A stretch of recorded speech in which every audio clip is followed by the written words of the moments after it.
Hey, David, are you there?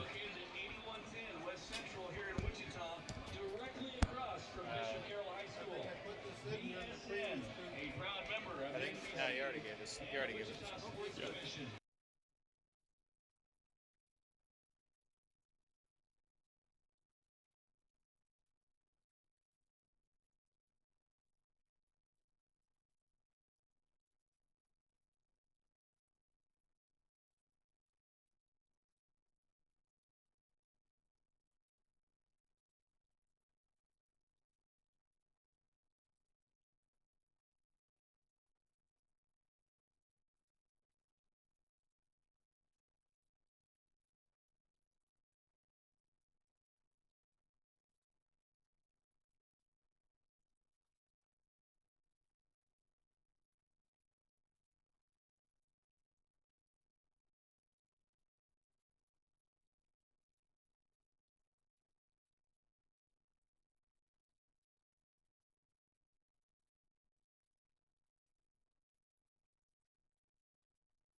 Welcome to Lawrence Dumont Stadium. Denning Garrick, Brad Streeter bringing you the Kansas Stars and the Colorado Cyclones. We will pause now for the playing of our national anthem.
An excellent rendition of our national anthem as we prepare for baseball here at Lawrence Dumont Stadium. It is the second year of the Kansas Stars, a team of former Major League All-Stars taking to the field here at this 83rd annual NBC World Series. And tonight they will be the visitors taking on the home team Colorado Cyclones, representatives out of the Mile High Collegiate League. And the Cyclones have already taken the field, so let's go ahead and get right down to the starting lineups. First for the visitors, the Kansas Stars. They will lead off with the shortstop, Jack Wilson. Ryan Langerhans is in center field batting second. Brandon Inge is at third base hitting third. Adam LaRoche is in the cleanup spot at first base. Jason Repko bats fifth in left field. Dan Ugla will be at second base hitting sixth. Matt Diaz is in right field batting seventh. Coy Hill will catch and bat eighth. And David DeLucci will round out the starting lineup. Batting ninth, he's a designated hitter. On the mound for the Stars tonight will be right-hander Roy Oswald. For the Colorado Cyclones, they'll lead off with their designated hitter, Trent Bowman. Evan Richards is in left field batting second. Chad Bell is at third base hitting third. Matt Burkhardt in center field, he's in the cleanup spot. Aiden Larini is at first base batting fifth. Kennedy Badgett does the catching and batting sixth. Peter Shearer is in right field hitting seventh. Brian Barefoot at second base batting eighth. And Andrew Blatt is the shortstop, rounding things out batting ninth for the Cyclones. They will start right-hander Brent Jones, who is just now completing his warm-up tosses. It goes Richards, Burkhardt, and Shearer from left to right in the outfield. Bell, Blatt, Barefoot, Larini around the horn on the infield with the catcher Kennedy Badgett. I'll welcome in now my partner Brad Streeter as we prepare for this first edition of the Kansas Stars here in 2017. Brad, it was really fun to watch the Stars play last year, but ultimately they came up short of the championship game. They finished 3-2, and I'd have to imagine that for these former major leaguers, that competitive fire is still there, and they want to win the whole thing this year. Well, I think they do have a little bit to prove, and it was kind of interesting watching everything last year kind of unfold for the first time with the Stars coming in. You have these moments where maybe you're thinking, well, these guys have got so much talent. They've had all the experience. Well, that's what you're seeing the opposite end of the spectrum whenever you see most of these NBC teams come in. They're guys that are still playing through those dreams, still looking to attain those high levels of play. Jack Wilson certainly attained a very high level of play during his big league career. 12-year MLB veteran with 3 different teams, most notably with the Pittsburgh Pirates, whose uniform he is sporting tonight.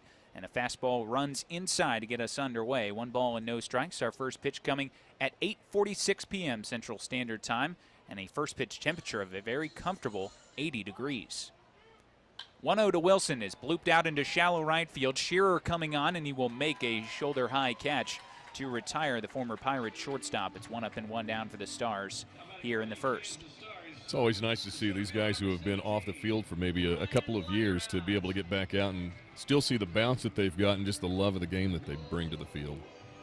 It'll be the second time with the Stars for Ryan Langerhans, who digs in now from the left side. Last year kind of struggled at the plate, was just 3 for 16, hitting at 188, but he did walk 6 times. And he takes a fastball for a strike, 0-1. We should mention this is not just some ordinary arm that the Colorado Cyclones are throwing out there tonight. Right-hander Brent Jones has minor league experience. 6'3", 215 pounds from Albuquerque, New Mexico. Misses down and inside, 1-1. Pitched collegiately at Cornell and was drafted in the 4th round by the Arizona Diamondbacks in 2014, the highest ever selection from Cornell. Langerhans takes down and inside, 2 balls and a strike. And from there, Jones pitched 2 years in the Diamondbacks organization, reaching A ball twice. He went 10-10 with a 3.97 ERA in 28 starts. 2 balls and a strike, and now he misses down and in. 3-1 to Langerhans. But the affiliated road came to an end for Jones when he was suspended in April of 2016 for a second positive test of a drug of abuse. So he is trying to work his way back with the Colorado Cyclones tonight, and Langerhans will shoot it on into center field for a 1-out single.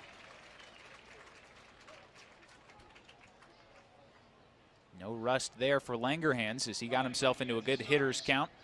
3-1, got a fastball in the outer third and rifles it back past the second baseman Barefoot and up the middle. He'll stand on at first base for Brandon Inge. Wearing the Detroit Tigers uniform tonight. He will stand in from the right side, getting the start at third base for the Kansas Stars. First pitch from Jones is a fastball that misses just away, 91 miles an hour.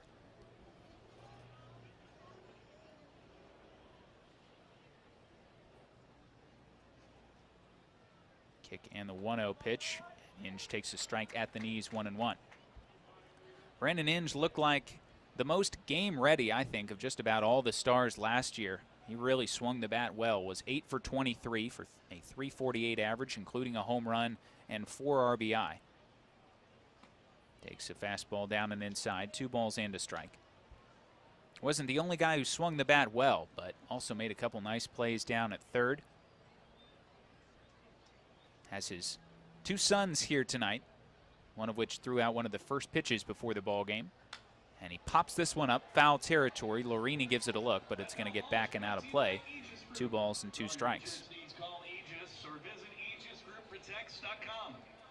Colorado Cyclones sporting the orange tops tonight over white pants. They've got a black cap with the Cyclones logo on the front, black script and black numerals on those orange tops. And the Stars, each player representing a different MLB club who they have played for. Inge takes a breaking ball down and inside, and it's run full, 3 balls and 2 strikes. You were mentioning Brandon Inge's son throwing out the first pitch. He did have some pace on the ball. It was a very good first pitch. And from the mound, took it to the rubber. 3-2 coming. Inge lines it out into left field. Richards is right on it, though, and he's in a couple steps towards the line to make the catch. Well struck by Brandon Inge, but unfortunately nothing to show for it, as it's now 2 down in the frame, and Adam LaRoche will come to the plate. Not seeing a whole lot of bad swings so far for the Stars. Both Langerhans and Inge have squared up Jones, but all they have to show for it so far is a 1-out base runner, as LaRoche will dig in. LaRoche, a big reason why these Kansas Stars are in existence. He kind of teamed with Nate Robertson to get this group of former major leaguers together and brought them to Wichita to play in this NBC World Series. He takes a strike on the inside corner, 0-1. And LaRoche only had 4 hits in the tournament last year, but 2 of them left the ballpark, drove home 7 runs. Jones next offering, changeup, and LaRoche could not hold up as he goes around 0-2. Well, he just took just enough off of that it really kind of fooled Adam just a little bit. Last year in their opening game against the Sterling Colorado Express, the Express were throwing a right-hander who threw just a boatload of changeups, and the Stars struggled to adjust to those. Pitch in the dirt. There goes the runner. Langerhans, throw down by Badgett's right on the bag, and the tag applied by Blatt in time to retire the side. So the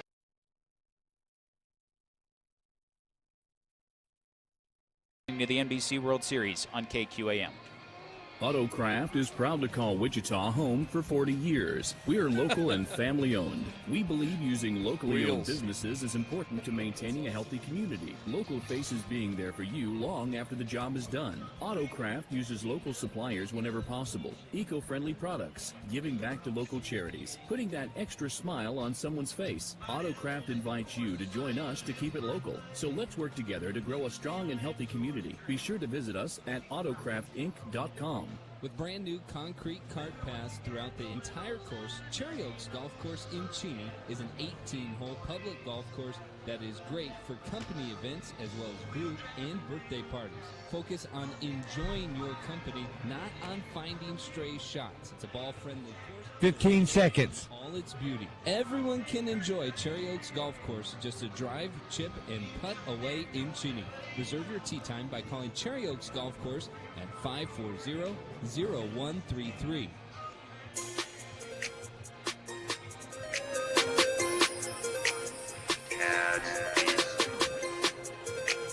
Right-hander Roy Oswald taking to the mound for the Kansas Stars as we make our way into the bottom half of the first inning here at Lawrence Dumont Stadium. Denny Garrick and Brad Streeter bringing you the call tonight of what is game number 29 of this year's NBC World Series, the 3rd game of championship week, as Oswald completes his warm-up tosses. The right-hander, 6 foot, 190 pounds from Weir, Mississippi, a 13-year Major League veteran, 3-time All-Star. He ranks in the top 100 all-time in MLB strikeouts with more than 1,800 to his credit.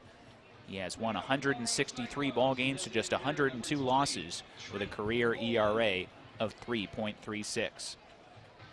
Trent Bowman, Evan Richards, and Chad Bell, righty-lefty-lefty, due up in the bottom half of the first inning for the Colorado Cyclones, who worked their way around a one-out single to post a zero in the top of the first. Oswalt winds and fires, and he throws a fastball upstairs at 87, and it's 1 ball and no strikes. Always interested to see the velocity from these guys who have been away from the game for a little bit. Bowman lashes it foul, and it's 1 ball and 1 strike. Oswalt closing in on his 40th birthday. Last played for the Colorado Rockies in 2013. Appeared in just 9 games for them. Fastball runs up and inside to Bowman, and it's 2 balls and a strike. And he pitched last year in the NBC World Series for the Stars. Made 1 appearance. It was a start against the Liberal BJs. Got the victory in a predetermined split with 3 innings of work. Swing and a miss. Fastball upstairs, and it's now 2-2 on the designated hitter, Trent Bowman, leading things off for the Cyclones. It goes Repko, Langerhans, and Diaz from left to right in the outfield. Inge, Wilson, Ugla, and LaRoche on the infield.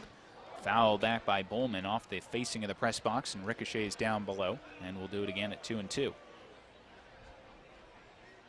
Coy Hill does the catching tonight for Roy Oswalt. Not a bad guy to kick off the NBC World Series with for the Stars, as they will try and get a little bit of revenge from their run last year. Fouled off to the right again as Bowman continues to battle. The Stars went 3-2 back in 2016.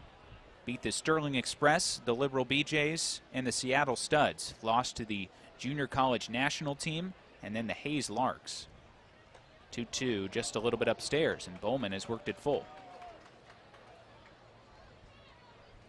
That game against the Hayes Larks last year that eliminated the Stars went 17 innings. Stars at one point trailed 6-0, rallied to tie it, and eventually the Larks won it 9-6. Little blooper out into left center is going to fall in for a base hit as Bowman grinds out an 8-pitch at bat and gets a leadoff single here in the bottom half of the first inning.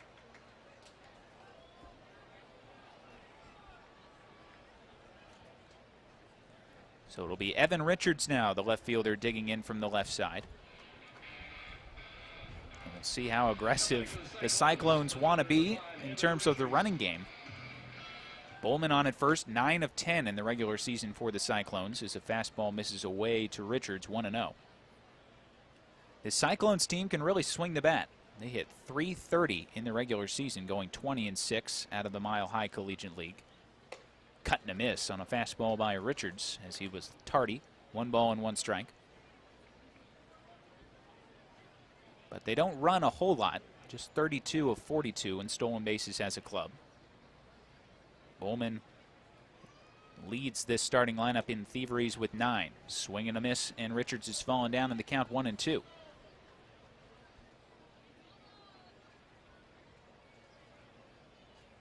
Cyclones making their 3rd consecutive trip to Wichita. Back-to-back-to-back Mile High Collegiate League champs. Cut and a miss. Changeup had Richards way out in front, and Roy Oswalt records his first strikeout of the ballgame. Still knows how to throw the change. That's something that doesn't ever quite leave, I don't believe. That used to be his most devastating offering. A changeup that just falls right off the table, and an excellent velocity disparity from his fastball offering. As Chad Bell will dig in from the left side. There's a changeup, but it dips low, 1-0. No score, bottom half of the first inning. Here at Lawrence Dumont Stadium, the Kansas Stars and the Colorado Cyclones doing battle in the first night of championship week here at the NBC. Swing and a miss by Bell. 91 on the gun from Oswalt, who's still got a little giddy up. Pump that one up there just a little bit. Some oohs and ahs from the crowd. Oswalt letting it go. He's surprised himself on that one. And he throws a fastball in there for a strike. It's now 1-2. The numbers for Chad Bell, the third baseman for the Cyclones this year, are just silly. Hit .467 with 4 home runs and 35 RBI in just those 26 games. And he has a good eye here as he takes an offering just off the outside corner to even things at 2 balls and 2 strikes. I don't care what league you're playing in. I don't care where it's at. I don't care who you're facing. You hit 467. That is more than respectable. Oswalt's 2-2. Changeup is outside, and it's run full. 3 balls and 2 strikes. Matt Burkhart to follow for the Cyclones here in the bottom half of the first. Got a leadoff single from Bowman before the strikeout of Richards. And we'll see if they put Bowman in motion on this 3-2 pitch. Not going, and it's inside, ball 4. So Oswalt has put a couple men aboard here in the bottom half of the first, and that will bring Burkhart to the plate.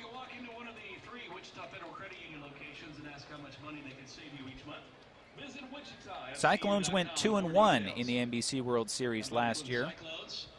Did not advance to championship week. There are 2 victories over the Salina Blue Jays and the Wichita Sluggers. They lost to the Cape Girardeau Capahaws.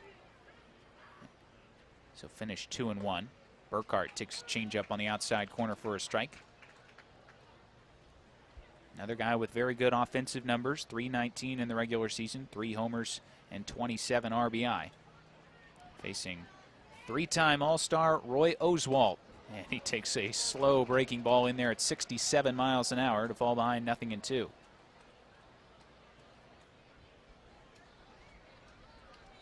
Oswalt spent 10 seasons with the Astros, 2 with the Phillies, and then 1 apiece with the Rangers and the Rockies. He jams Burkhart, who fists it foul over towards the Cyclones dugout. Still 0-2. And one of my favorite stories about Oswalt comes from his minor league days. Back in 1999, he experienced some shoulder pain. He thought that he had a torn rotator cuff or an injury that was going to require surgery, and he found a rather unorthodox way to cure that. Fastball misses inside 1-2. He was working on an old pickup truck, and he grabbed a spark plug wire that caused the truck's engine to start, and the electric current then began flowing through his body as he misses away, 2 balls and 2 strikes. He says he held on to the wire for about a minute because the current forced the muscles in his hand to continue grabbing it before he finally fell off the truck. And when he did, he said that shoulder pain was gone. Science. Swing and a miss. Fastball upstairs. He blows away Burkhart. Shoulder looks fine now. As that fastball clocks in at 87, he's got his 2nd strikeout. And that'll leave it up to Aiden Larini. Who knew that checking a spark plug wire would actually be able to put you in a better situation for the rest of your professional career? I just don't know why truck electrocution therapy hasn't made its way into the medical mainstream. Swinging a foul back by Larini, and it's 0-1 on the Cyclones' first baseman. Can't imagine having a trainer come over to you and say, hey, listen, I got this thing. Just want you to grab this. We'll be okay. Don't ask questions. Yeah. Trust the process. All we need is this 1984 Chevy. Breaking ball stays tight to Larini, and it's a ball and a strike. All tied at 0, bottom half of the first inning. The Cyclones threatening. Leadoff single from Bowman, 1-out walk from Bell. And now it's Larini. Very upright stance from the right side, slowly waving the bat back and forth, and now he will ask for time from home plate umpire Mark Wagers. Josh Shepis, the man in black, down at first. Tim Cordell is our third base umpire tonight. Oswalt with that black glove leaned up against his hip. Now brings the hands to a set. And he throws a fastball in the outside corner, 1-2. Not sure how many pitches the Stars will ask from Oswalt tonight. Last year in his start, he went 3 innings. I think that's a pretty safe assumption for what they're expecting out of him. 1-2. Fastball is on the inside corner, called. For 6 generations, this land is provided for this Kansas farmer's family. Now, it also provides affordable, clean energy for Kansas. Watch the full story at weststarenergy.com/clean energy.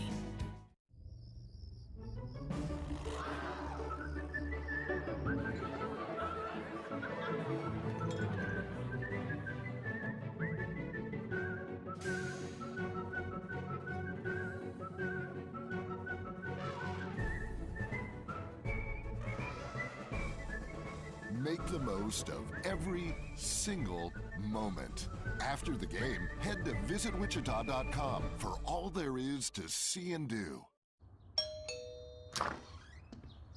Hey, sir,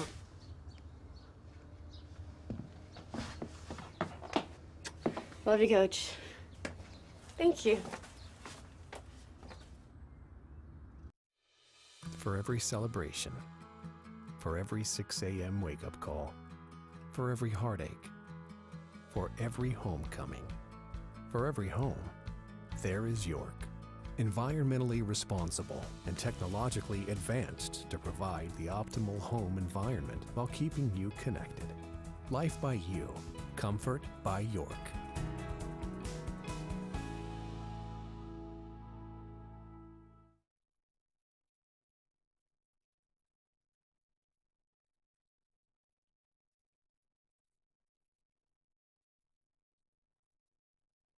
By the catcher Badgett. Clock was set to expire out beyond the right field fence, so LaRoche calls time to save himself from the penalty ball one. And now we are ready to go as right-hander Brent Jones is back out for a second inning of work. And he misses upstairs with a changeup to LaRoche. 1 ball and no strikes to get us underway in the second inning. 16 pitches needed for Jones to make his way through a scoreless top of the first. LaRoche bounces it just foul up the first baseline as Larini grabs it behind the bag.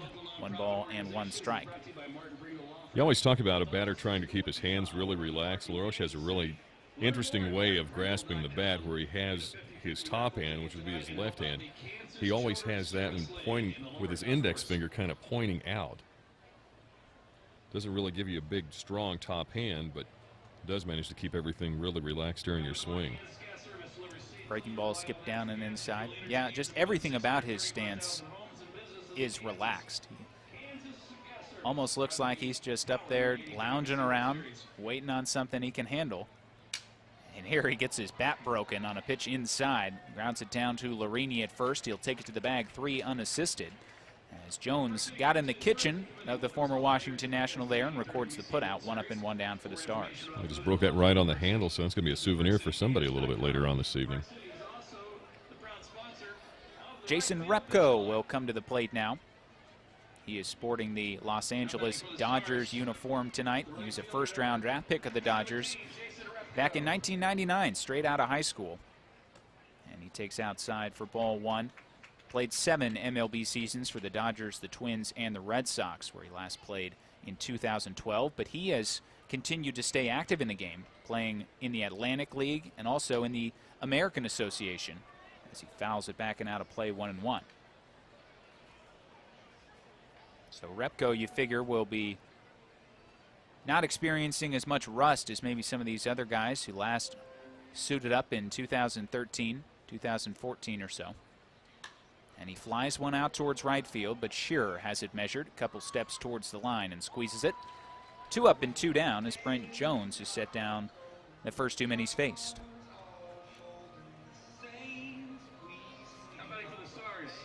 That'll get Dan Ugla to the plate. Ugla hit .429 for the Stars last year. And if you are familiar with Dan Ugla, you know he has some prodigious power from the right side. Takes a fastball off the plate away, 1-0. The only player in Major League history to be a Rule 5 draft pick and an All-Star in the same year, Dan Ugla. It's off the tip of the glove of Badgett and back to the screen. 2 balls and no strikes. And 235 career long balls for the Louisville, Kentucky native. 2-0, cut and a miss. Fastball running in on the hands at 90 miles an hour. It's 2 balls and a strike. No score, top half of the second inning. Brent Jones working exclusively out of the stretch off the first base side of the rubber. Kicks and deals another fastball at 90, running down and in. And Ugla again waves through it. 2 balls and 2 strikes. Matt Diaz would follow should this inning continue. Stars with just a 1-out single from Ryan Langerhans so far tonight. 2-2. Down and outside, 3 balls and 2 strikes. Brent Jones, a little bit higher quality of arm than I'd imagine the Stars were expecting to face tonight. Guy with minor league experience, not just some collegiate sophomore or junior out there throwing 85. But he misses down and away for ball 4, and Dan Uggo will draw a 2-out walk here in the second. Jones has been right around the plate. I mean, it's like he's still challenging and still managing to keep the ball at least where it's challenging enough for a Ugla down at first base, still just goofing around. Big hug for the first baseman. I'm not sure what was going on with that.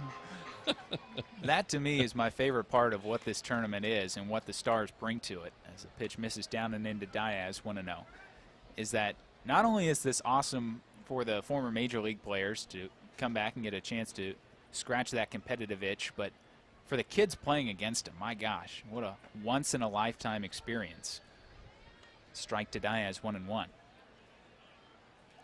Well, and sometimes the collective term of kid, you can still be in your late 20s and still be playing this ball game and see some of the guys that you probably watched while you were growing up get back out here and give it a shot.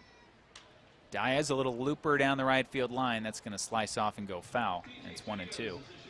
I remember last year Coy Hill was hitting, and there was a pitch in the dirt, and the catcher kind of boxed it a little bit, didn't block it cleanly, and Hill called time and gave a little instruction, some pointers to his catcher, his opposing catcher, right in the middle of the at-bat. And I just thought that was so cool. Here's the 1-2. Diaz cuts and misses at a pitch in the dirt. Badgett will have to complete the putout, or no, he doesn't. There's a runner there anyway. The inning comes to a close, and it's a second consecutive scoreless inning for Brent Jones. We move to the bottom half of the second. Still no score between the Colorado Cyclones and the Kansas Stars. It's the NBC World Series on KQAM. Are you having trouble getting your crop out of the field due to the wet conditions? Susi Track Systems for your combine has state-of-the-art technology. Our rubber track system places very little stress on the ground, even extreme conditions created by muddy or wet soil, which significantly reduces soil compaction. Outstanding traction removes wheel slippage, which prevents your machine from bogging down, fuel wastage, lost time, and surface correction, which equals to money wasted. Susi International has 48 years experience in the track business, and we have 15 years dealing with tracks. If you are interested in this kind of time, money, and field savings that we are offering with our track systems, then call Don at 620-899 15 seconds or 620-585-2208. Also ask about our lease options. Susi Track Systems. Give us a call today.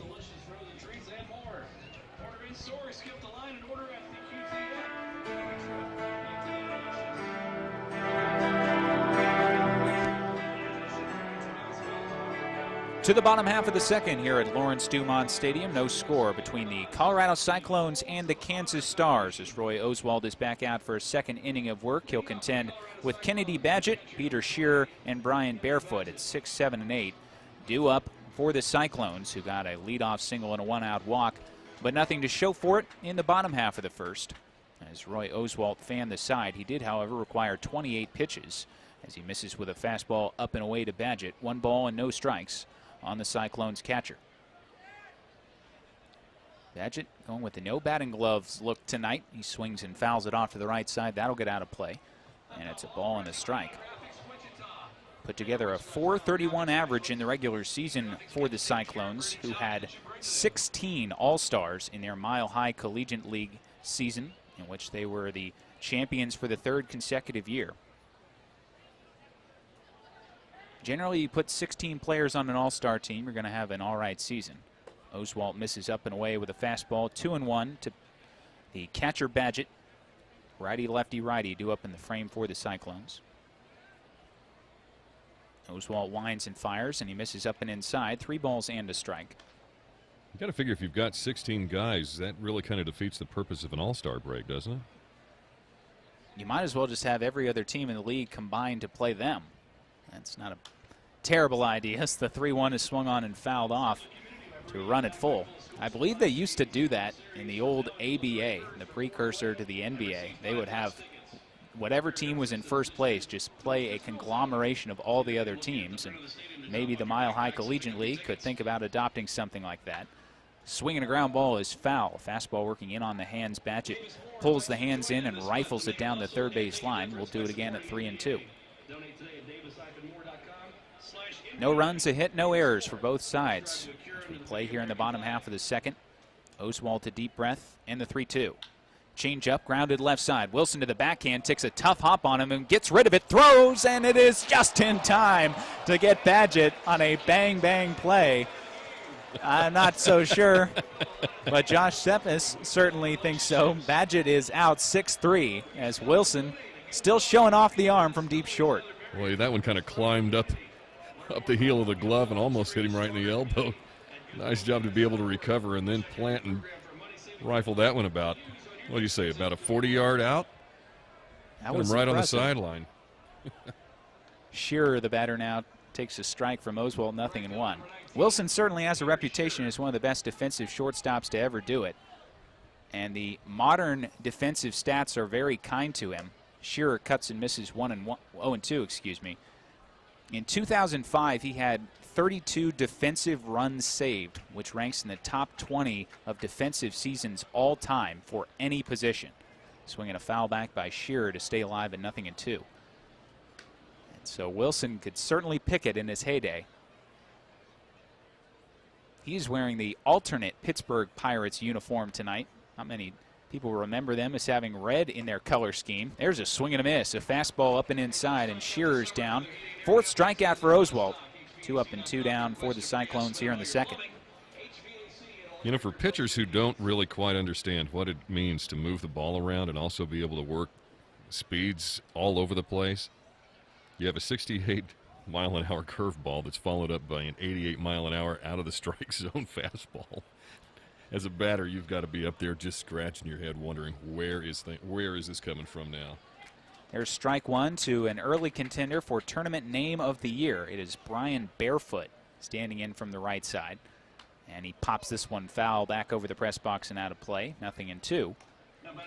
Much more economical inning for Oswalt so far. Again, needed 28 pitches to get through the first, so he could use a quick frame. No score as we play here in the bottom half of the second. And his 0-2. Fastballs on the outside corner. Good morning, good afternoon, and good night.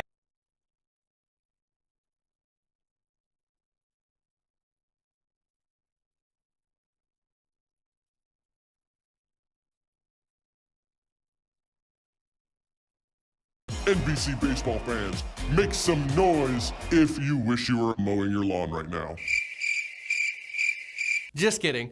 What if you could mow your lawn right from your stadium seat? Seriously, get out your phone, go to the App Store, and download the Lawn Buddy app. The first 100 people to book service with Lawn Buddy will be entered to win free lawn care for the rest of 2017. Lawn Buddy. Push button, get lawn care. Love live music, craft beer, local food, and the great urban outdoors? You'll find it all at the first ever Wichita Vortex Music Festival, August 4th and 5th. It's a concert and camping event right where the Arkansas and Little Arkansas meet, next to the Keeper of the Plains. Dwight Yoakam stars with Moreland and Arbuckle, Okie Lafarge, Cherokee Maidens, Carrie Nation and the Speakeasy, and more. Concert tickets can be purchased alone or with a campsite. Wake up Saturday to all-you-can-eat pancakes and western swing. Tickets and details at WichitaVortexFest.com. For nearly 60 years, Goodwill has helped people like Alexis develop skills through job and education opportunities. A diagnosis of cerebral palsy at a young age has never gotten Alexis down. With the help of a Goodwill employment training specialist, she started working for a local nonprofit agency, which provides support for families of children with developmental disabilities. Now she's the face of their Wichita office, and she enjoys making a difference in other people's lives. Donate, shop, educate, employ. Learn more and give at goodwillks.org.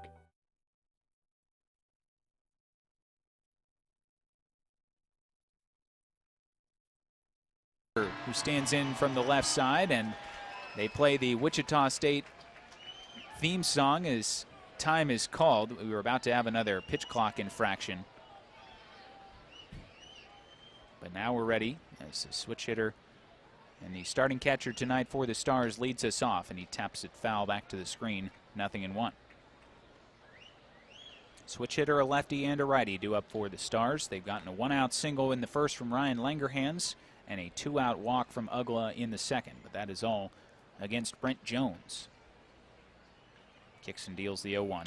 And his changeup fades outside, a ball and a strike. 16 pitches for him in the first, 17 more in the second. So this next offering will be number 36 for the right-hander from Albuquerque, New Mexico. And he dots a fastball in the outside corner to jump ahead of Hill at 1-2. Coy Hill, an 11-year Major League veteran with 5 different teams, most notably the Chicago Cubs, where he spent 6 seasons. And a changeup is just a little bit outside. Badgett tried to frame it there for Mark Wagers, but didn't get the call. 2-2. Outfield deep, a little bit to the pull side. Jones a deep breath, the pause, and the 2-2. Breaking ball down and outside. They appeal and no swing as Hill's able to check in time. And it's run full, 3 balls, 2 strikes.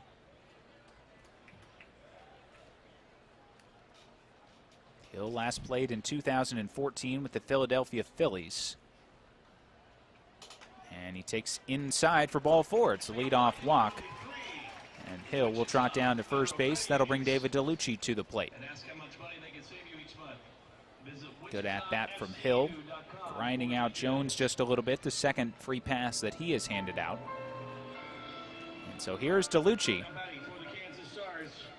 the second oldest position player on this Stars roster at 43 years of age, 43 years young. And he takes a fastball strike, 0-1. The oldest, by the way, is Chipper Jones, who will not be taking part in the game tonight. He will be joining the Stars on Wednesday for their 3rd game of this pool play. DeLucci takes up and away, 1 ball, 1 strike. You know, with the pitch clock, it's a little bit tougher to try to get some of the nuances of the ball game around. It does move this game along. Just 20 seconds allowed between pitches. DeLucci bounces out towards second base. Should be 2. They go to second for 1. Relay by Blatt on to first is in plenty of time. 4-6-3. DeLucci grounds into the twin killing, and there's 2 outs and nobody aboard here in the 3rd.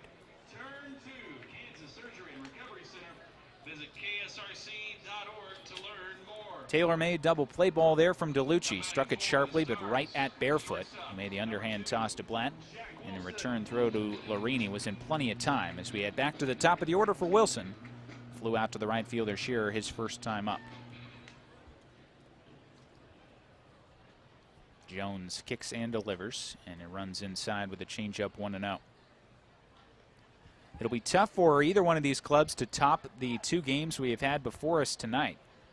The San Diego Force and the Colorado Sox went 17 innings, the first 16 of which were scoreless, before the Force eventually won that game 3-0. Wilson takes low, 2 balls and a strike. In that game, a relief pitcher for the Colorado Sox named Chris Lalk pitched 10 innings in relief, and Dalton Schellberg for San Diego went 10 shutout innings as a starter, allowing 1 hit. Popped up by Wilson. The first baseman Larini is coming into foul territory, calls off his catcher Badgett, and he makes the catch to retire the side. So the double play helps Jones toss a 1-2-3 frame. We move to the bottom of the 3rd. Still no score between the Colorado Cyclones and the Kansas Stars. You're listening to the NBC World Series on KQAM.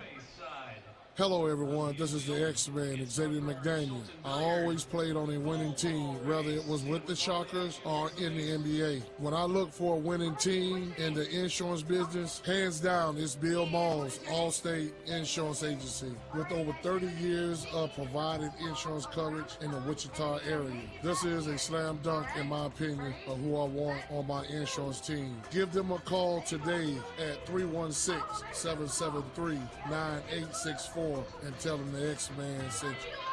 There's great specials at Davis Liquor Outlet every day of the week. All 7 days of the week, you can take 20% off cases of liquor every day at Davis Liquor Outlet. If you're a connoisseur of wine, that's fine. 7 days a week, 25% off all wine. 15 seconds. Take 15% off craft beers, and Thursdays 20% off any wine. With even more coupons available online at davisliquoroutlet.com. 4 independently owned locations to serve you across Wichita. Davis Liquor Outlet.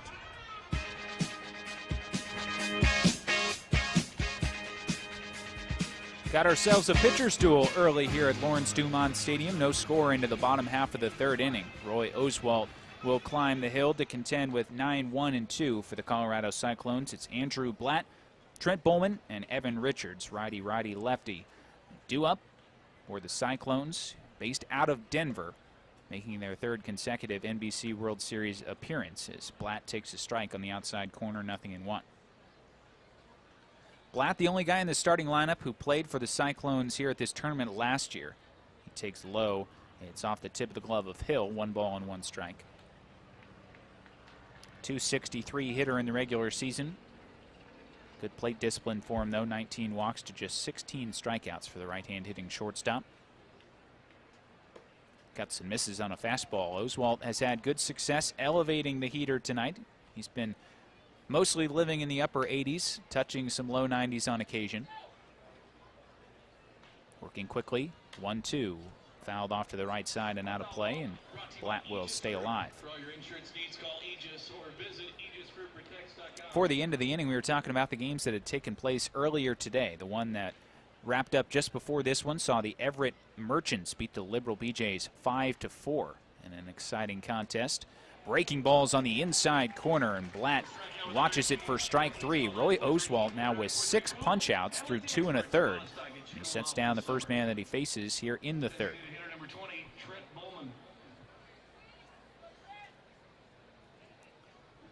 Only 1 out has been recorded on a ball in play. That was Badgett's ground out to short to start the second. As we head back to the top of the order for Bowman, he takes a strike. Bowman has probably the best at-bat of the night from a Cyclone hitter. Worked an 8-pitch at-bat before singling into left center field in the first. And he bounces this one foul up the third base line, 0-2. No runs, 1 hit, no errors for both the Cyclones and the Stars as we play here in the bottom half of the third inning. Stars are the visitors tonight, the Cyclones, your home team. 0-2. Lined out towards left center field. Repko is on the move, reaching and making the catch for the second out of the inning. Actually, I believe that is Diaz who is out in left. Repko was supposed to be the starter in left field, so some early substitutions being made for the Kansas Stars, but regardless, it's 2 up and 2 down for Roy Oswalt, who continues to cruise along. Evan Richards will come to the plate. Looks like Repko is now in right field, so I guess just a straight switch positionally for the Stars. Time was called. Corey Hill went out for a couple words with Oswalt. The two started laughing, and now the home plate umpire, Mark Wagers, will join them. Oswalt was gesturing over towards the dugout for something. And now we're going to have a visit to the mound. Dan Cahill, the Stars athletic trainer, has come out. Oswalt's laughing about it, whatever it is. So it must not be something particularly urgent, but I'm not really sure what's going on here. Well, manager Dick Robertson comes across the line and then realizes he should probably make sure that it's not going to be charged as a visit. It looked like this might be a shoe issue. Yeah, they're looking at something on his shoe. Might need to bring out the duct tape. Might have blown a seam. Well, when the cleats have been in the closet, when the cleats have been in the closet since 2012, they're maybe not in game shape, and so Roy Oswalt gets a mid-inning tape job. That's awesome. And will continue. Oh, it takes me back to high school. That used to be the way you'd fix if you were a pitcher, and you're trying to make sure you save your toe for the rest of the season. That's usually the way you did it.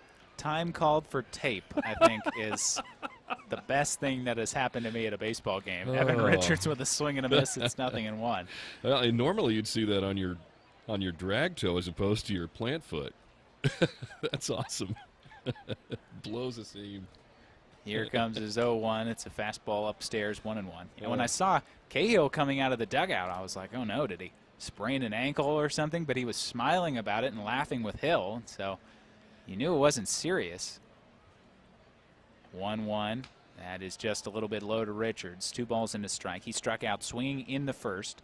One of 6 punch-outs that Oswald has as we play here in the bottom half of the third. No score between the Cyclones and the Stars. Oswald's 2-1. Cut and a miss. Richards even things up, 2 balls and 2 strikes. I wonder if there's a major league requirement that you also make sure that you have tape that if you need to put it on the shoe that you either have it match the uniform or just match the shoe. Breaking ball, check swing. They appeal. No swing, says third base umpire Tim Cordell, as that had Richards fooled, but he's able to hold up, and he's run it full, 3 balls and 2 strikes. Oswalt is laughing to himself out on the mound. I think he thought he had strike 3, but he will have to earn it now. 3 balls and 2 strikes. And a swing and a miss. Fastball in the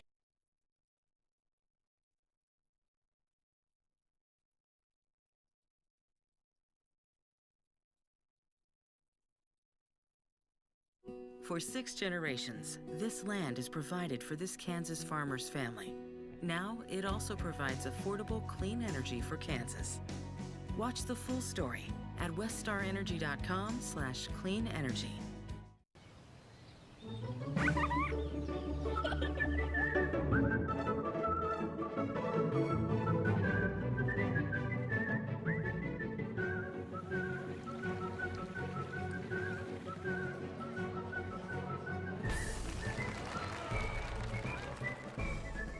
Make the most of every single moment. After the game, head to visitwichita.com for all there is to see and do.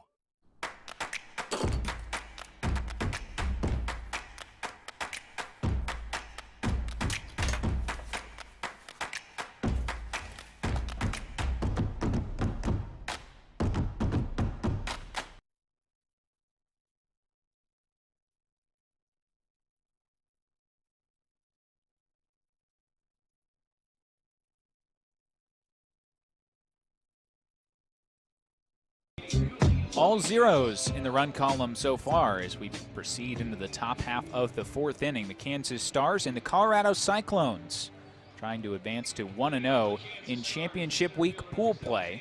Ryan Langerhans, Brandon Inge, Adam LaRoche, left, 2, 3, 4 due up for the Stars against right-hander Brent Jones, who has been very impressive so far. He has allowed just 1 base hit, and that was to the man at the plate, Langerhans, who takes a fastball in tight for ball 1.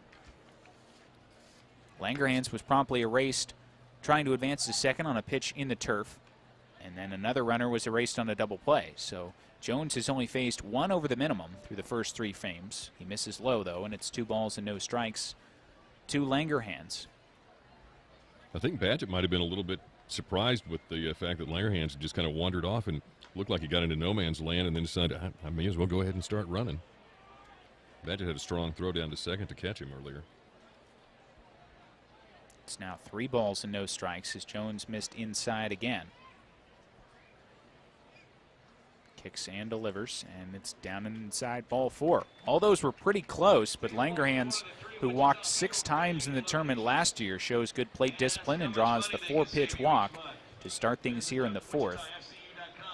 If you have one thing to criticize for Jones, he has been a little inconsistent with the command. That is now 3 walks for him, but he has shown good stuff.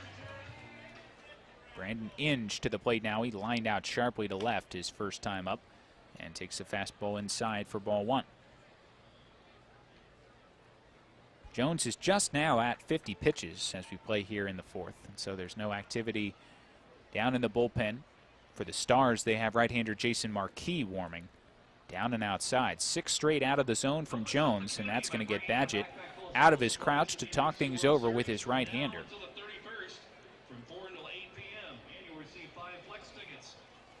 The Cyclones team, as we mentioned, based out of Denver and appearing in their 3rd straight NBC World Series. They went 3-2 in 2015, 2-1 last year.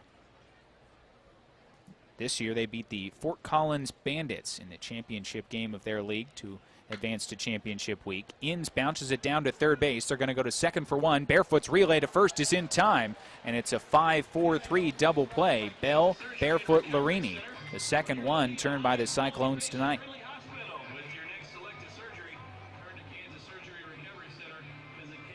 So just like that, it's 2 up and 2 down for the Stars here in the fourth, and that's going to get Adam LaRoche to the plate. As Bell started that double play with a nice accurate feed down to second, and Barefoot got rid of it in good shape. LaRoche takes outside for ball one. You aren't going to see many Stars busting it out of the box in this tournament. Those legs are not as fresh as they used to be.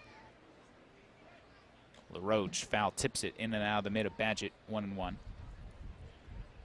And I would imagine stolen base attempts will be very few and far between, to put things lightly.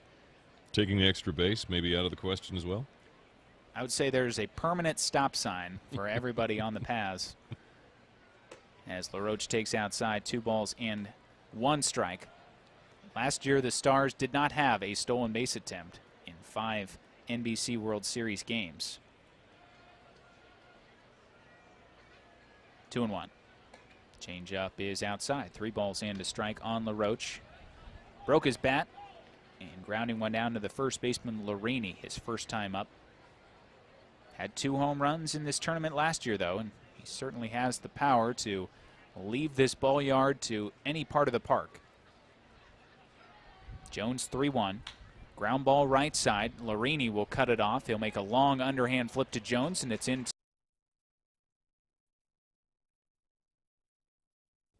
Hey everyone, hope you're having a great day so far, enjoying the not so hot weather here out of the ballpark. This is meteorologist Laura Bannon with your KSN Storm Tracker 3 forecast. You won't be sweating too bad here this evening. Look for temperatures in the middle 80s. It should be a nice quiet night overall.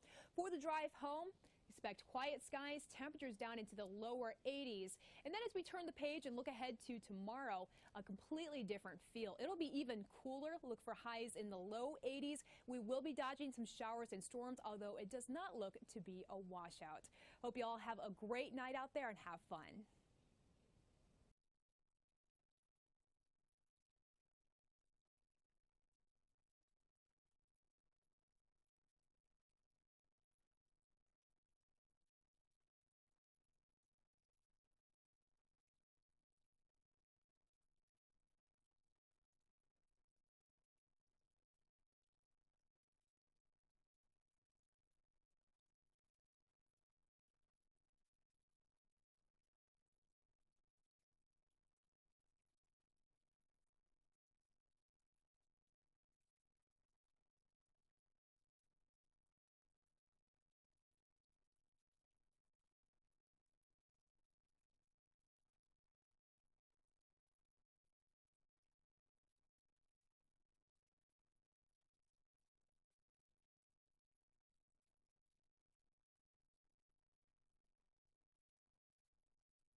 Three second and third innings through 56 pitches over his 3 innings of work.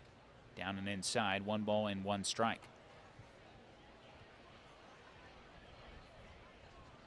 I think 60 pitches, probably a pretty good benchmark for just about every of the Kansas Stars hurlers tonight. Marquis' offering is fouled off just to the left of us. Ricochets down below, and it's now 1-2 on Bell.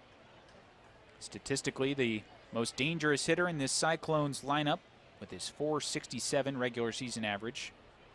As you can imagine, he was an MHCL All-Star for the Cyclones. 1-2, grounded down to LaRoche. He's got it on the backhand and will take it to the bag himself. 3 unassisted. May have handcuffed Adam just a little bit, but he's able to recover, and it's 1 up and 1 down against Marquis here in the 4th. Don't miss out this year. You never know. You could be the next Joey Chestnut or Jeff Lutz. Matt Burkhardt to the plate now. The center fielder struck out swinging in the first inning. And will now stand in against Marquis. Last year, Marquis worked 2 games for the Stars, 5 1/3 total innings. He gets a swing and a miss by Burkhardt, 0-1. And allowed just the 1 earned run. He struck out 4 and did not walk a batter in those 5 1/3 innings. Another swing and a miss. Pitch just diving out of the strike zone at 81 miles an hour. And it's quickly 0-2. Rockies always had an emphasis on sinker slider guys just to combat the effects of Coors Field, and Marquis fits that description. And he gets a swing and a miss, 3 pitches, and he uses up Burkhardt.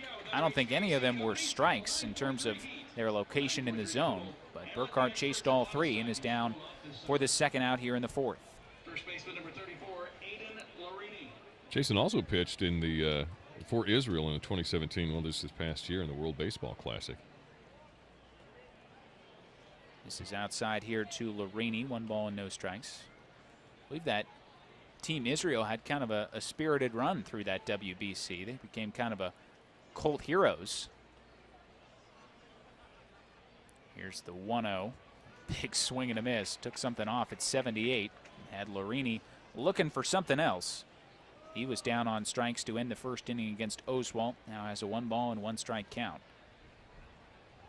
Out of the full windup, Marquis' pitch went right back to it. Another breaking ball, and Larini waves over the top, 1-2.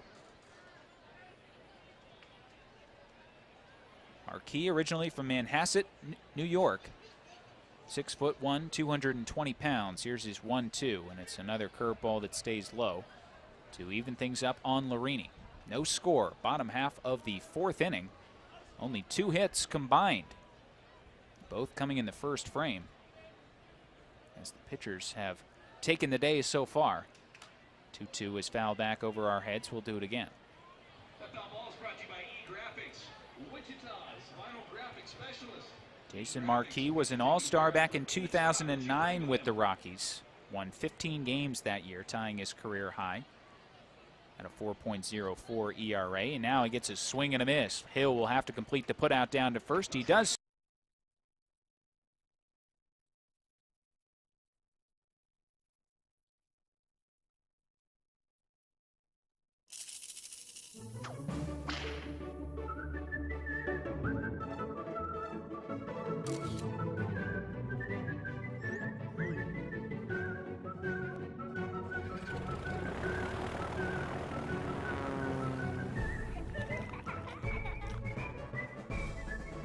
Make the most of every single moment.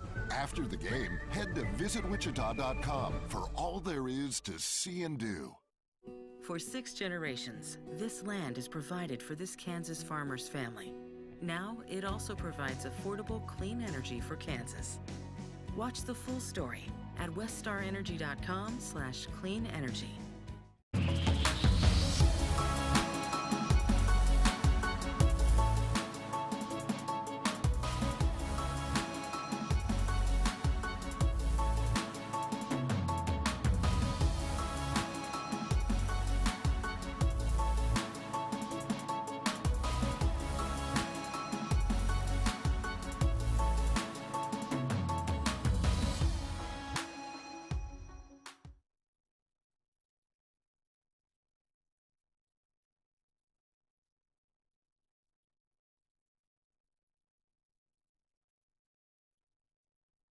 Had to work his way around a but has gotten help from 2 double plays to post 4 zeros. Jason Repko will stand in. 0 for 1. He flew out to Shearer in right his first time up. And there's a pitch clock violation. And it appears as though it has been waved off by home plate umpire Mark Wagers. He says that Jones had brought the hands to a set position, so no penalty, ball or strike. And now here we go, as Jones deals a fastball at the knees to Repko. 0-1. Repko, born in East Chicago, Indiana, actually grew up in Washington before the Dodgers made him their first-round selection in '99. Takes upstairs 1-1. And as we mentioned, has still been kicking around in indie ball the last couple of seasons. He has played here at this field when he was with the Sioux Falls Canaries against the Wichita Wingnuts, who call Lawrence Dumont Stadium home. Pitch misses low, 2 balls and a strike. And has also played with the York Revolution of the Atlantic League most recently. 2-1. Foul back, had a big cut as he falls down to a knee, trying to go after that high fastball from Jones. It's now 2-2. Repko, a guy who had to battle some injuries throughout his major league career that really hampered him, but he is still playing the game, and he has now run it full at 3 balls and 2 strikes.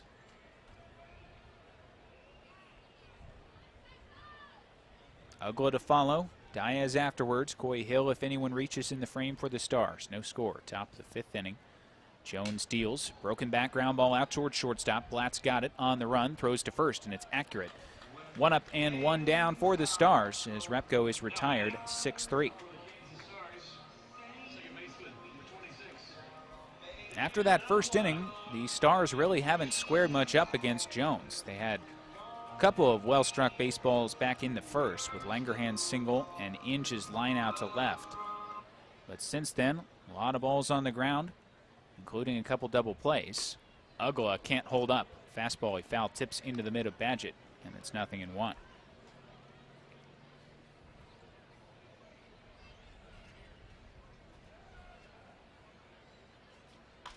There's a swing by Ugla. Watch out. That'll be a souvenir for somebody. Thankfully, everyone's okay. I believe that found a fan who was wearing an Atlanta Braves hat. That's got to be a cool moment to catch a ball from former Atlanta Brave Dan Ugla. It's a handshake and a high five from a couple of rows back, but no souvenir. 0-2, down and inside. Yeah, it's cool now that he caught it. It was less cool when it was screaming at him about 95 miles an hour off the bat. Always got to be on your toes, especially in those seats right beyond the dugout. Breaking ball on the inside corner. Good pitch by Jones as he rings up Ugla for the strikeout. Second punch out recorded by the right-hander, and it's 2 up and 2 down for the Stars here in the 5th. The old saying goes that pitchers are able to shake the rust off a little bit quicker than hitters, who are so dependent upon getting that timing down. And I think you might be seeing that adjustment period right now for the Stars. Diaz takes in tight 1-0.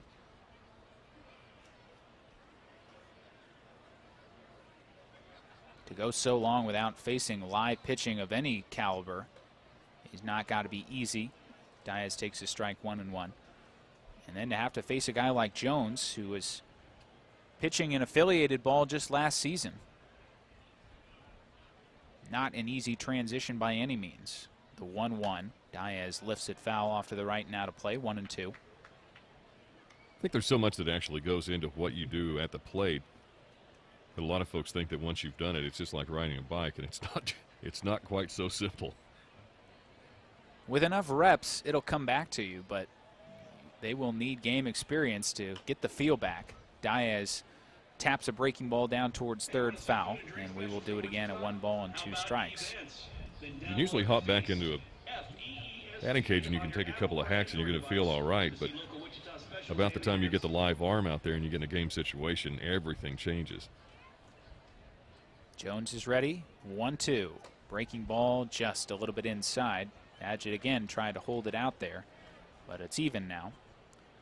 Offense was not the problem for the Stars last year. They hit .302 as a team, put up double-digit runs in 2 games, and 8 in 2 others. 2-2. Swing and a miss. Fastball, and Diaz with a half-hearted effort at it. Jones punches out the last 2 that he faces and posts another 0 here in the 5th. We move to the bottom half. Cyclones nothing, Stars nothing. It's the NBC World Series on KQAM. Sand Creek Station Golf Club in Newton is bringing golfers together with the KGSO Special. 2 play for $50 during the month of July at Sand Creek Station. Range balls, green fees, cart, 2 play for $50 all month long at Sand Creek Station Golf Club in Newton. Sand Creek Station offers back tee overall length of 7,200 yards, so you can get out and stretch your game a little bit. Set your tee time now. Call 284-6161. 284-6161. 2 play for $50 Mondays through Fridays and Saturdays and Sundays after 4. Call Sand Creek Station now and ask for the KGSO Special. With brand new concrete cart paths throughout the entire course, Cherry Oaks Golf Course in Cheney is an 18-hole public golf course that is great for company events as well as group and birthday parties. Focus on enjoying your company, not on finding stray shots. It's a ball-friendly course. 15 seconds. All its beauty. Everyone can enjoy Cherry Oaks Golf Course, just a drive, chip, and putt away in Cheney. Reserve your tee time by calling Cherry Oaks Golf Course at 540.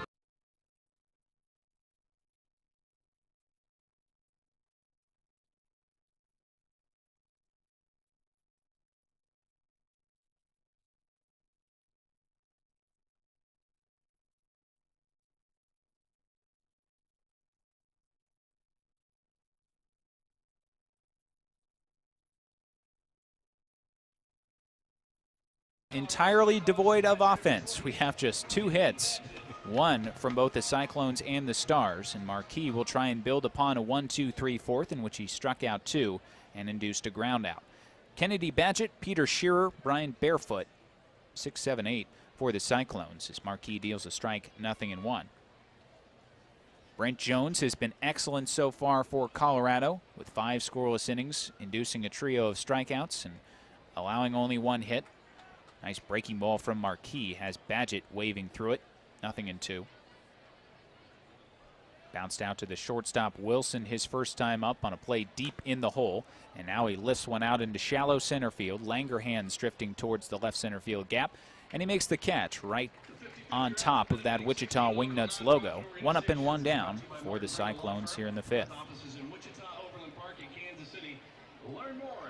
And Jason Marquis just taking it to a different level and throwing a breaking ball at 80 miles an hour. That's almost not fair. It has had good depth to it, diving late out of the strike zone, and not a whole lot of good swings against him. Shearer in from the left side now, takes that changeup outside, 1-0. He struck out swinging against Roy Oswalt in his only plate appearance so far. Oswalt went the first 3. Line drive is back up the middle and on into center field as Marquis tried to get a fastball by him on the inside corner, and Shearer says not so fast as he records the game's 3rd hit with a 1-out single. Nice job by Shearer right there, just to keep his focus pitch by pitch and not letting anything that we've seen a little bit earlier affect what he was doing at the plate. So our first runner in a while. First hit since the first. As Barefoot stands in, a little cue shot down the right field line. That's a fair ball. Repko over to field it, digging around second and heading for third is Shearer. He'll be in there standing on a little nubber by Barefoot that just made its way into fair territory. And it then spun away from Repko, allowing Shearer to easily advance to third. And we have a scoring chance. What is this? All of a sudden, the floodgates are open. Offense. It's the 9-hole hitter, shortstop Andrew Blatt coming to the plate with men on the corners and 1 out. First time we have had a runner to third base tonight. This is new ground. Blatt struck out looking his first time up. Marquis deals down and away 1-0. He is certainly capable of inducing a double play, is Marquis. And you don't have many guys better at turning it, or at least starting it with the shortstop Jack Wilson. Down and outside, backhand pick by Hill to keep the runners where they are. 2 balls and no strikes. 3 hits now for the Cyclones compared to just 1 for the Kansas Stars. No score. Bottom half of the 5th inning. Marquis working out of the stretch. Brings the hands to the set. 2-0. Grabs the outside corner with a fastball. 2-1. Pretty good speed on the bases for the Cyclones right now. Shearer at third base and Barefoot on at first. He's 3 of 4 in stolen bases in the regular season. The 2-1. Swing and a miss. Got him to chase something out of the strike zone. And now Marquis 1 strike away from getting a big second out.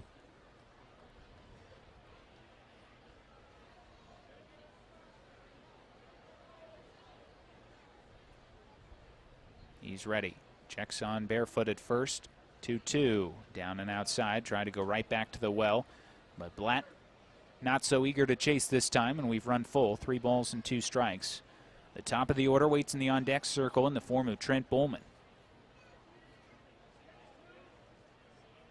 Hill sets up outside. Here's the kick in the 3-2. Little nubber foul right at home plate. We'll do it again. Andrew Blatt, also an all-star this summer for the Cyclones. From Longmont, Colorado. One of 15 Colorado natives on this Cyclones roster. 3-2, bounce down to third base. Inch has got it. He pump fakes home, now throws to first, and it's not going to be in time.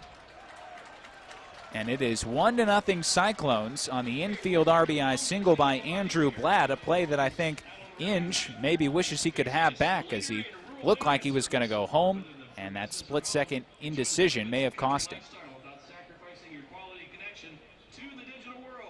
Just kind of watching what was going on, I couldn't tell if he actually had that ball 100% ready for a shot, because it didn't look like Coy Hill had really bounced up yet. I think that was what Inge had seen, and then it was time to, he was in between strides, and that's usually a little bit tough to try to get back on the right foot to launch the ball over to first to LaRoche, but a nice job getting the big taco out over there just to flag that one. So we have our game's first run. Marquis misses to Trent Bowman, 0-1. He had, 1-0. He had squared around a bunt, pulled the bat back and took upstairs.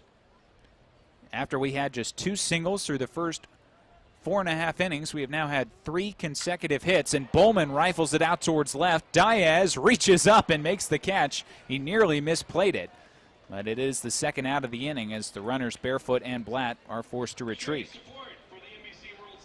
Nice job. That ball took off just a little bit on Diaz. You see him make a little bit of a leap on that one. It kind of started to sail out there to left field. Bowman has had by far the best swings of any player tonight on either side, with a single and now 2 lineouts to left. But he's left it up to Evan Richards with 2 aboard and 2 out. Marquis gets a ground ball down to first base. LaRoche has got it. He will jog to the bag in time to retire Richards and the Cyclones here in the bottom.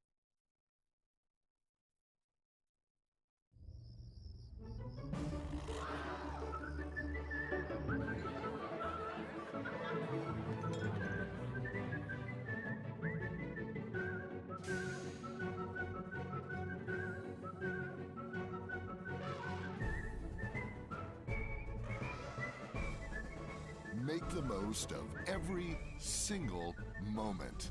After the game, head to visitwichita.com for all there is to see and do.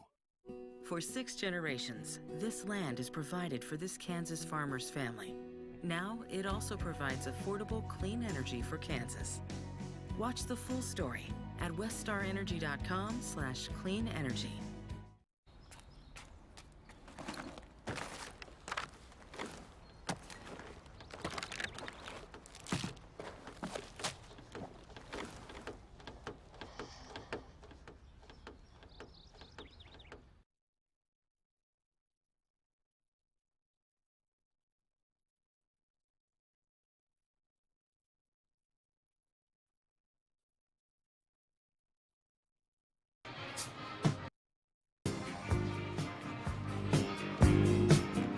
Colorado Cyclones have taken the game's first lead courtesy of an infield single off the bat of Andrew Blatt that scored Peter Shearer And it's 1-0 Colorado as we move into the top of the 6th inning here at Lawrence Dumont Stadium. Brent Jones finally has himself a lead to work with as he'll face Coy Hill, David DeLucci, and Jack Wilson. 8-9-1 due up in the frame for the Stars. Hill reached on a walk leading off the 3rd.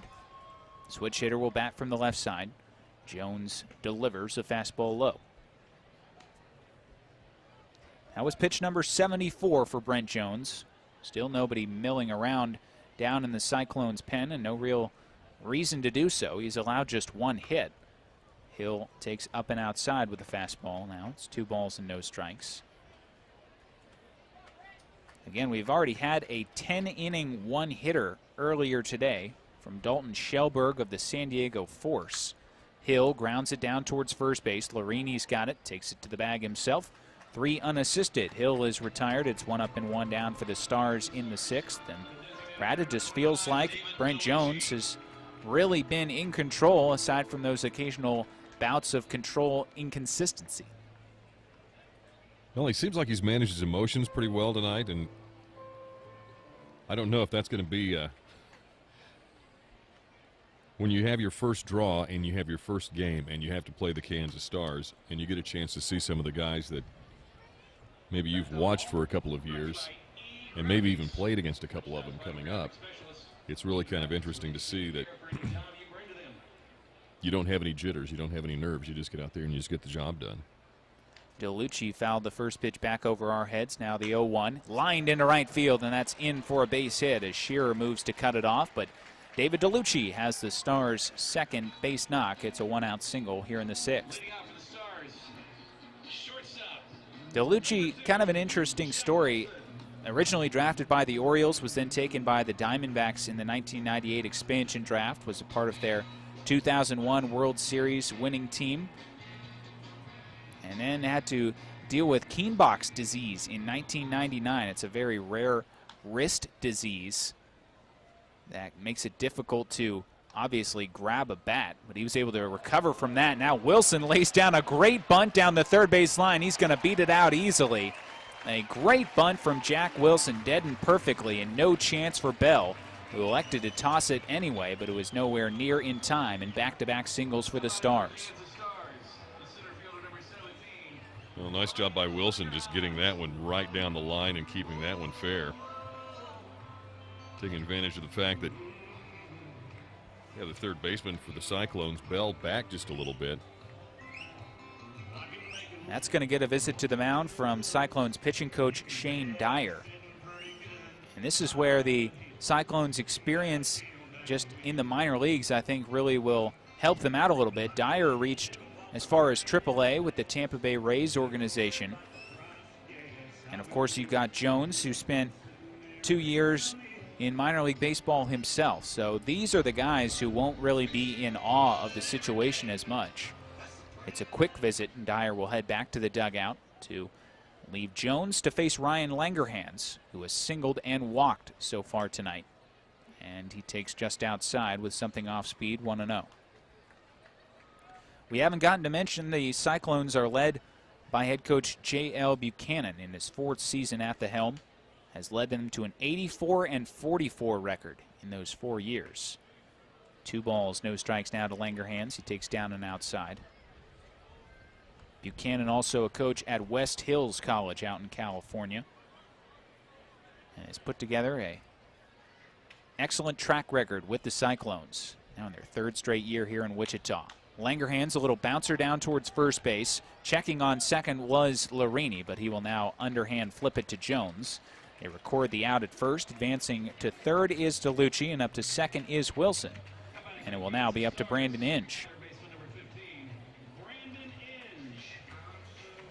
Inge is lined out to left and then bounced into a 5-4-3 double play his last time up. As Brent Jones tries to protect this 1-0 Cyclones lead. Colorado grabbing that advantage in the last half inning on the RBI's infield single from Andrew Blatt. Pitch is low, and Badgett had it squared away from him momentarily, but not far enough for DeLucci to advance. 1 ball and no strikes on the Kansas Stars third baseman, Brandon Inge. Lynchburg, Virginia native, 13-year Major League Baseball veteran with 3 different teams. Obviously, the Detroit Tigers representing the lion's share of that. 1-0. Lined right at the shortstop, Blatt, who's able to slide and make the catch to retire the side. The Stars threaten with a couple of one-out singles, but the line-out turns them aside empty here in the top half of the 6th. To the bottom half we go. It's still the Colorado Cyclones 1 and the Kansas Stars 0. This is the NBC World Series on KQAM. Hello, everyone. This is the X-Man, Xavier McDaniel. I always played on a winning team, whether it was with the Shockers or in the NBA. When I look for a winning team in the insurance business, hands down, it's Bill Ball's Allstate Insurance Agency. With over 30 years of provided insurance coverage in the Wichita area, this is a slam dunk, in my opinion, of who I want on my insurance team. Give them a call today at 316-773-9864. And tell them the X-Man sent you. Autocraft is proud to call Wichita home for 40 years. We are local and family owned. We believe using locally owned businesses is important to maintaining a healthy community. Local faces being there for you long after the job is done. Autocraft uses local suppliers whenever possible. Eco-friendly products, giving back to local charities. 10 seconds. On someone's face. Autocraft invites you to join us to keep it local. So let's work together to grow a strong and healthy community. Be sure to visit us at autocraftinc.com.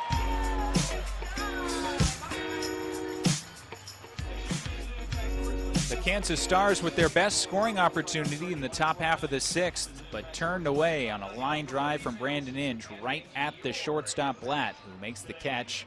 And we move now to the bottom of the 6th. It's still 1-0 Colorado Cyclones. Jason Marquis is back out for another inning of work to face Chad Bell, Matt Burkhart, and Aiden Larini. It's the 3, 4, and 5 hitters due up for the Cyclones, who got to Marquis a little bit in the 5th with 3 consecutive singles from Shearer, Barefoot, and Blatt, the last of which brought home the game's only run. Marquis' first pitch to Bell. Breaking ball bends in there for a called strike 1. Bell is walked in the 1st and then bounced out 3 unassisted in the 4th, 0 for 1. Lefty, righty, righty. Due up in the frame. Swing and a miss. Great changeup. Had Bell a mile out in front, and it's 0-2. On Chad Bell from Fort Collins, Colorado. 6'3", 200 pounds. Fastball runs upstairs, 1-2. I'm sure that's got to be a thrill, really, for all these Colorado kids to get a chance to face Marquis, who I'm sure a lot of them grew up watching.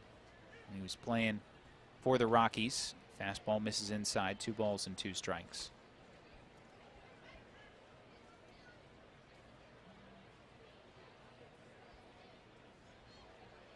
Marquis ready, and his next offering lined on one hop down to LaRoche. He knocks it down and then will run it to the bag himself.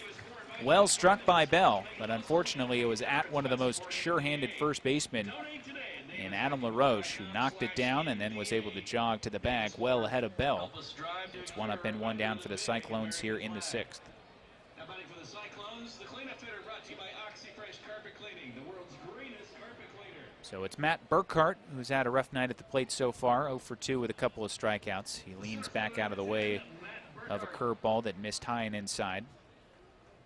Burkhart is wearing the white pants up to the knees with the black stirrups, horizontal orange stripes, and he rifles it into right field for a base hit. Making amends for that 0 for 2 with a sharp 1-out single to put a man aboard for Aiden Larini. It was going to be Larini, but now the Cyclones will call upon a pinch hitter. It's going to be Tyler Neely, who will come on in place of Larini, who will finish the game 0 for 2 with a couple of strikeouts. And so Neely, 6'3", 245 pounds, will swing it with Burkhart on at first base and 1 out. The Cyclones leading 1-0. Huge cut and a miss at a curveball fading down and outside, and it's 0-1.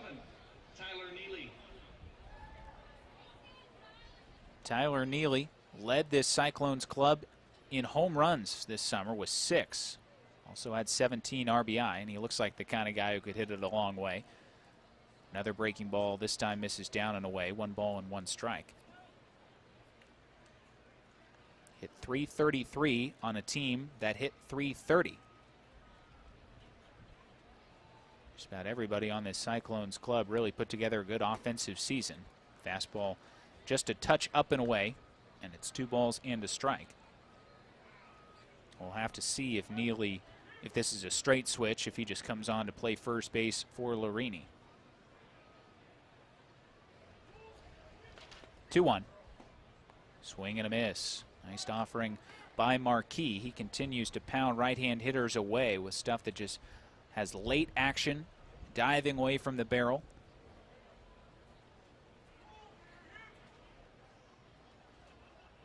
Brings his hand slowly down to a letter-high set, and a little dribbler will make its way foul back to the screen. Burkhardt on at first base, good speed. As you might guess from the center fielder, he is 4-4 in stolen bases in the regular season. Marquis, the ball twisting behind his back, is on the same page with Hill. Here's his 2-2. Swing and a miss. Fastball by him on the outside corner, and Marquis notches his 3rd strikeout. And there's 2 down in the frame for Kennedy Badgett. So the early move to the pinch hitter does not work out for the Cyclones. As Neely goes away. Badgett is 0 for 2. He has bounced out to short and flown out to center. Marquis first to him. Misses down and outside. Colorado Cyclones with the game's only run in the bottom half of the 5th. Shearer singled with 1 out. Barefoot blooped one down the right field line for another single that sent Shearer to 3rd. And then Blatt with a little chopper down towards Inge, who double clutched, could not get the ball out of his glove, and his throw to first was late. And a 1-0 Cyclones lead. There goes the runner. Pitch is chopped down to Inge. He's got it shoulder high, and the throw across is low but scooped out. Hey, you'll want to sit down for this, because you can get a large 2-topping Pizza Hut pizza for $7.99 delivered, which you can reorder using the Hut seat. Okay, that thing's ridiculous. Simply reorder on your phone with just a few clicks. It's the easiest way to order. No one out-pizzas the Hut.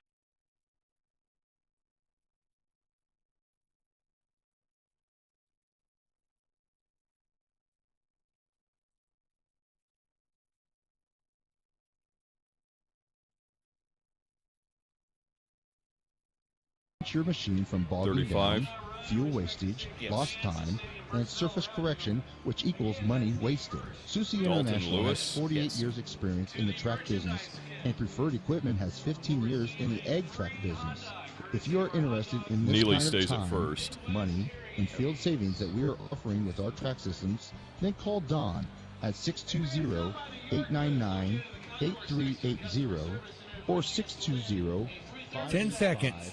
2208. Also ask about our lease options. That's Susi Track Systems. Give us a call today.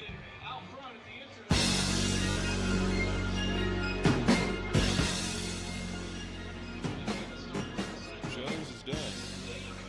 The night is done for right-hander Brent Jones, but what a night it was. The 6'3", 215-pounder goes 6 shutout innings, allowed just 3 hits and 3 walks with 3 strikeouts, and he will turn things over to right-hander Dalton Lewis from Highlands Ranch, Colorado, 6 foot, 195 pounds. Lewis will be facing Adam LaRoche, Jason Repko, and Dan Ugla, trying to protect this 1-0 lead for the Colorado Cyclones, who are out hitting the Kansas Stars 5-3. It will be left, right, right, due up in the frame for the Stars. We should mention also that Tyler Neely, who came on to pinch hit that last half inning, has stayed in the game at first base for Larini. So just a straight swap there. LaRoche was 0 for 2 against the starter Jones with a couple ground balls down to Larini.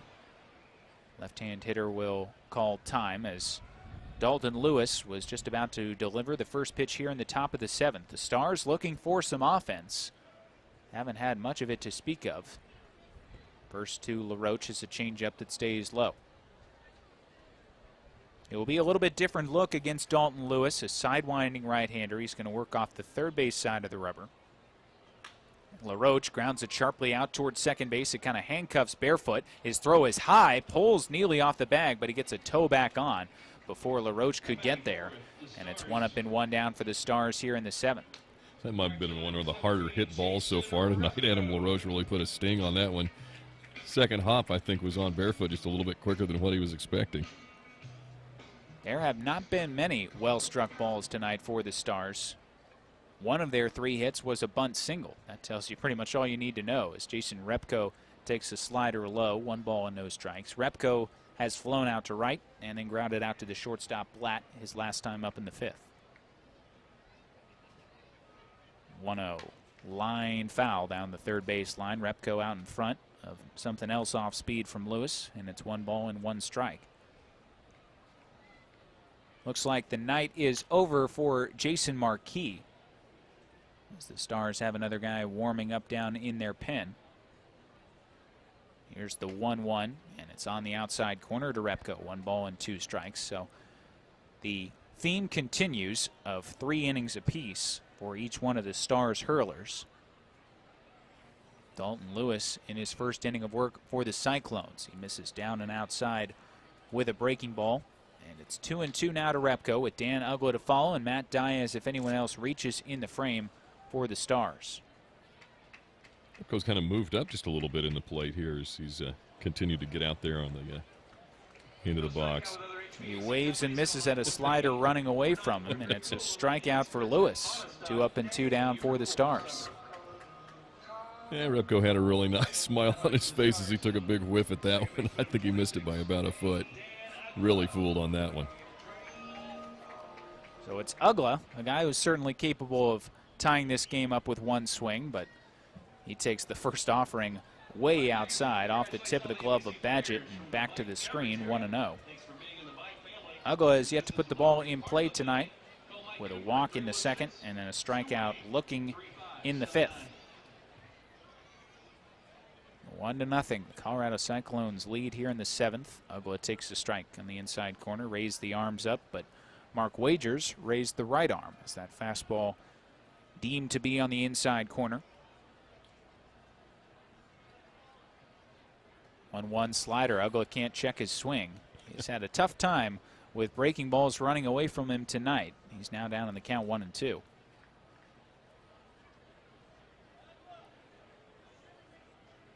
Lewis's 1-2 offering misses outside. 2 balls and 2 strikes. Another guy who is not listed in the regular season statistics for the Colorado Cyclones. Picked up Brent Jones just before this tournament. Lewis misses away. 3 balls and 2 strikes. He worked 22 2/3 innings for the Cyclones in the regular season, an ERA of just .39. Is that a typo? That's incredible. Just 2 runs allowed, only 1 of which was earned.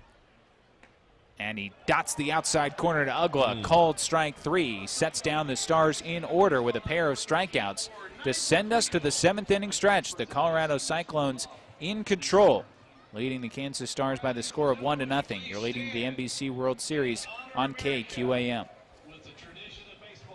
Sand Creek Station Golf Club in Newton is bringing golfers together with the KGSO Special. 2 play for $50 during the month of July at Sand Creek Station. Range balls, green fees, cart, 2 play for $50 all month long at Sand Creek Station Golf Club in Newton. Sand Creek Station offers back tee overall length of 7,200 yards, so you can get out and stretch your game a little bit. Set your tee time now. Call 284-6161. 284-6161. 2 play for $50 Mondays through Fridays and Saturdays and Sundays after 4. Call Sand Creek Station now and ask for the KGSO Special.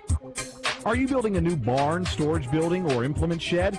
Then call B&B Lumber. B&B Lumber sells Grand Rib 3-metal siding. This high-quality metal siding is durable, maintains superior color retention even in the toughest summer heat, and comes in 16 different colors, giving you a beauty that lasts for years. B&B Lumber will design and order all your building needs, so give them a call.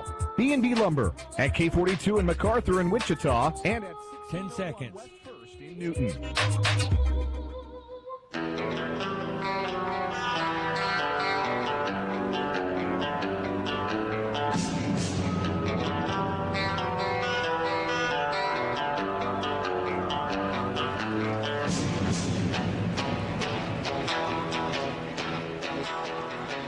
God Bless America. Wrapping up here at Lawrence Dumont Stadium as we make our way into the bottom half of the 7th inning. And the Kansas Stars have made another pitching change as the night is over for Jason Marquis. It's another 3-inning outing as Marquis will turn it over to right-hander Brett Tomko. Marquis finishes with a line of 3 innings of work. He allowed 4 hits and 1 run. It was earned.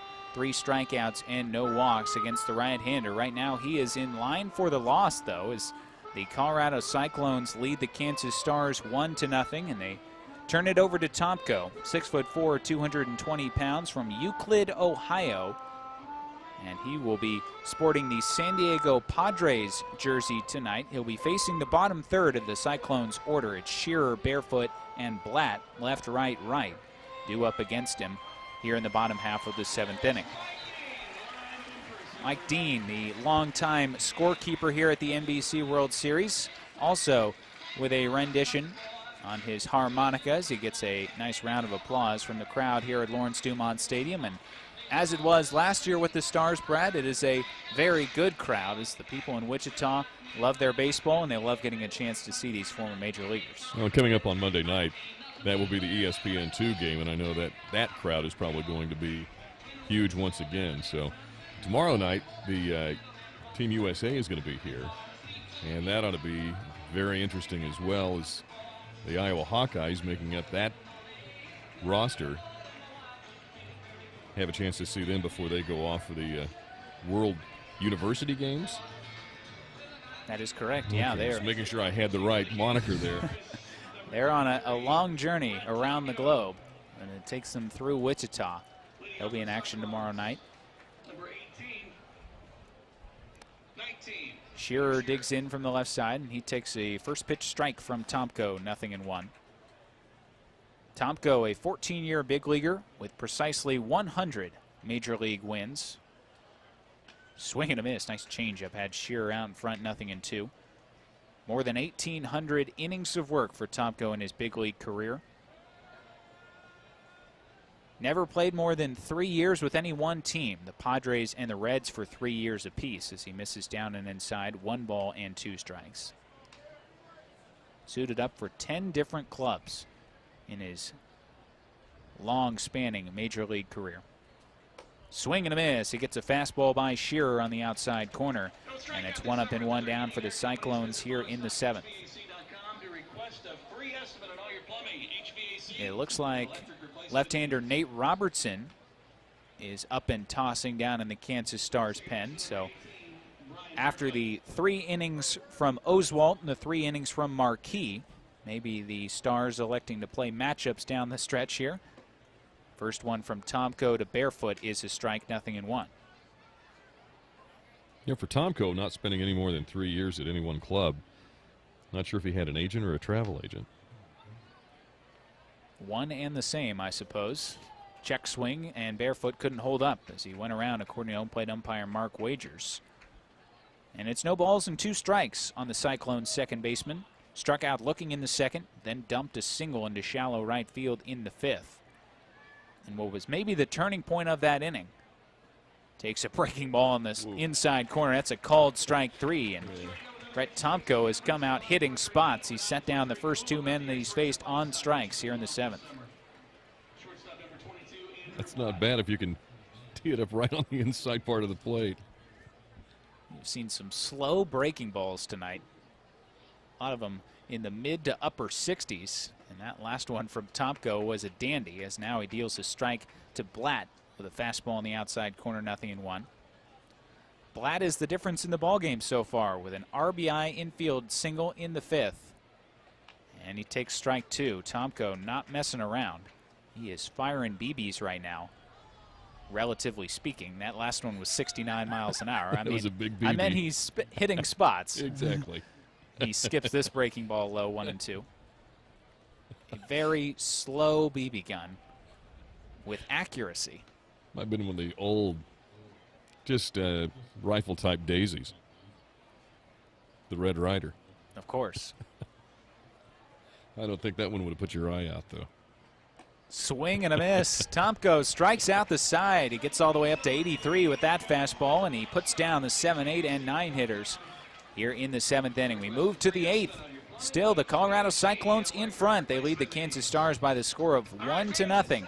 This is the NBC World Series on KQAM.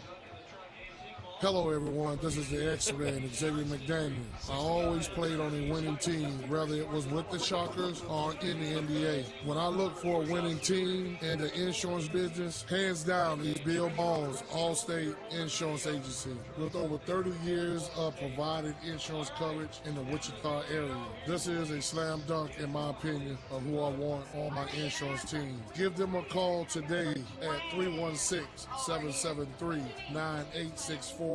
And tell them the X-Man sent you.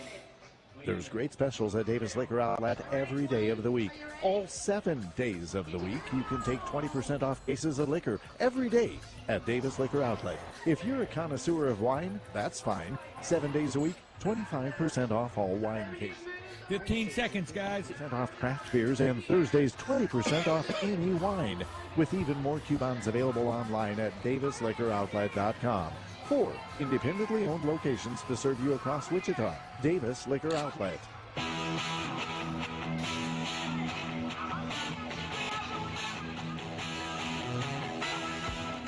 1-0, the Colorado Cyclones in front as we move into the top half of the 8th inning at Lawrence Dumont Stadium. Dalton Lewis is back out for a second inning of work, and why not? He set down the middle of the Stars in order. In the 4, 5, and 6 hitters, LaRoche, Repko, and Ugla went down on a ground out and a couple of strikeouts in the 7th. And Lewis will try and replicate the feat now against Matt Diaz, Coy Hill, and David DeLucci, 7, 8, and 9. Sidewinding right-hander Lewis deals a strike on the outside corner, 0-1. As we mentioned, excellent numbers for Lewis on the regular season. Allowed just 15 hits in those 22 2/3 innings. Diaz bounces it out towards shortstop. Blatt's got it. His throw to first is in time. Diaz is now 0 for 3. That will bring Hill to the plate. Walked in the 3rd, then bounced out 3 unassisted in the 6th. Try and spark a Stars rally here in the 8th. They are running out of outs. The Cyclones just 5 outs away from what I'm sure a lot of people would consider a massive upset as Lewis misses with a changeup outside, 1-0. Took the Stars a little while last year to get their groove going against the Sterling Colorado Express in that opening game. They eventually won 8-0, however. There's a strike to Hill, 1-1. And they beat the Liberal BJs 8-3, lost to the NJCAA national team 11-10 before bouncing back to beat the Seattle Studs. Swing and a miss. Nice changeup from Lewis. And Hill's now in a 1-2 hole. And then the Stars were eliminated in that 17-inning loss to the Hayes Larks 9-6. 1-2. Another changeup, another swing and a miss. Another strikeout for Dalton Lewis. He's got 3, and he has retired all 5 that he's faced, as that will bring David DeLucci to the plate. Starting to see why this guy had an ERA not just below 1, below 0.5. Did nail down 2 saves in a couple save opportunities for the Cyclones on the season. Colorado went 20-6 in the regular campaign as DeLucci takes outside 1-0. David DeLucci is grounded into a 4-6-3 double play and then singled in the 6th. The 1-0. Popped up, third base side, foul territory, might be playable, and it will reach the seats as both Bell and Badgett were in pursuit. It's 1 ball and 1 strike on DeLucci. Cyclones out hitting the Stars 5-3. They lead in the runs column as well, 1-0. We have not had a defensive miscue committed tonight. In what has been a very well played game, very clean game that has certainly moved along at a rapid rate. Swing and a miss, DeLucci. Changeup on the inside corner. And Dalton Lewis is 1 strike away from tossing up a couple of scoreless frames and bringing the Cyclones to within just 1 inning of a defeat of the Kansas Stars. 1-2. Misses down and outside. Padgett slides to his left to smother it. You know, Lewis, the way he delivers the ball, when you come sidearm and then you also have a great changeup that you can throw in there on top of everything that you're already throwing. 2-2, popped up again, foul territory. Again, Padgett racing over, and again, it will reach the seats just beyond the Kansas Stars dugout. We'll do it again at 2 balls and 2 strikes on David DeLucci. Starting tonight as the designated hitter, a guy with 101 career big league homers, one of several on the Stars roster who are in the triple digits in that category. Was also an All-American back in his college days at Ole Miss. Takes upstairs 3 balls and 2 strikes. He set 10 school records for the Runnin' Rebels way back when. Right now, just trying to give the Stars a 2-out base runner here in the top of the 8th. They trail the Cyclones 1-0, and he will do so. Changeup misses outside. DeLucci is aboard for the 2nd time on the 2-out walk, and that'll send us back to the top of the order for Jack Wilson. Wilson bunted for a hit his last time up. That's brought the third baseman Bell in about even with the bag. He has also flown out to right and popped out to first, so 1 for 3 on the night. Had 6 hits last year playing for the Stars. Bounces it third base side. Bell having to retreat. He's got it. It's going to be a long throw, and it is in time. Wilson out on a bang-bang play as Bell shows off the arm, and it's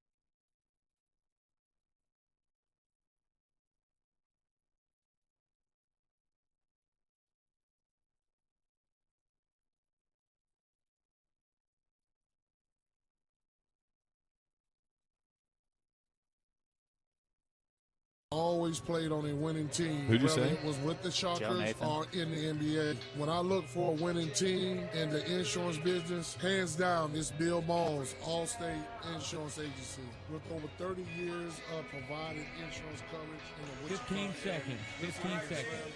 In my opinion, of who I want on my insurance team. Give them a call today at 316-773-9864 and tell them the X-Man sent you.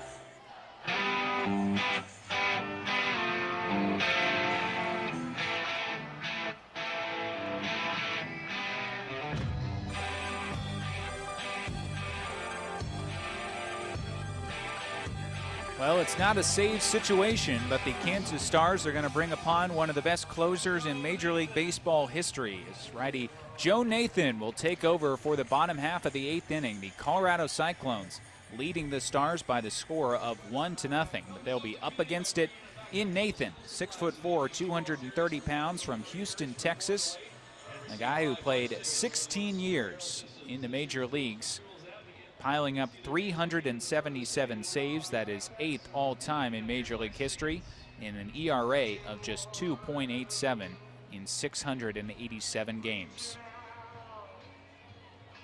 The right-hander will be facing the top of the order for the Cyclones. It's Trent Bowman, Evan Richards, and Chad Bell, righty, lefty, lefty. The line now closed for Brett Tomko. He faced 3 and struck them all out in the 7th, and now turns it over to the longtime Minnesota Twin and also San Francisco Giant. Played 12 of his 16 years with those 2 clubs combined. First pitch to Bowman is a fastball that misses down and outside for ball 1. Nathan actually pitched last season for the San Francisco Giants. Only appeared in 7 games for them. 4 1/3 innings total. Runs outside with another fastball, 2-0. Might be able to use his help this year. Giants having a rough go of it out in the NL West.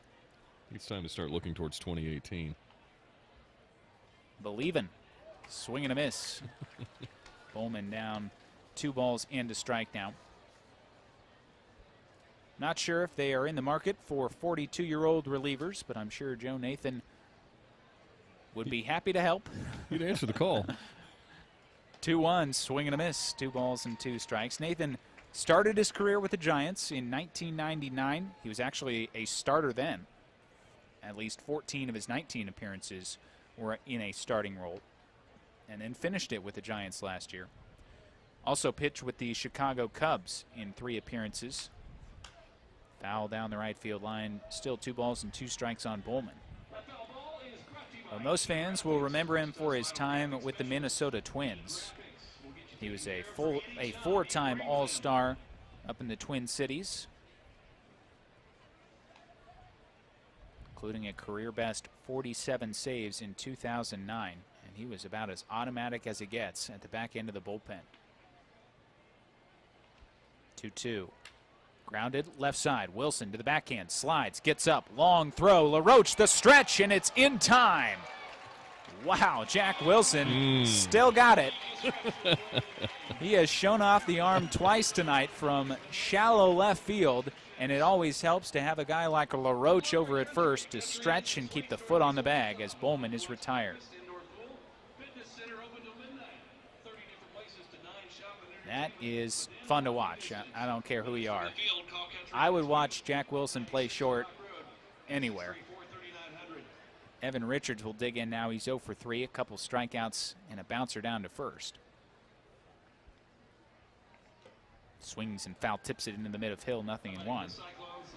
Trent Bowman is going to feel like he got robbed tonight. He's just 1 for 4 with that first inning single, then is lined out to left twice, and then was robbed on a base hit there.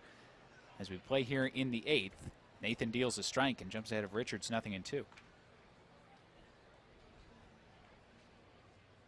Cyclones in front 1-0 as we play here in the bottom of the 8th, but I'm sure that lead feels a little bit precarious. They just need 3 more outs.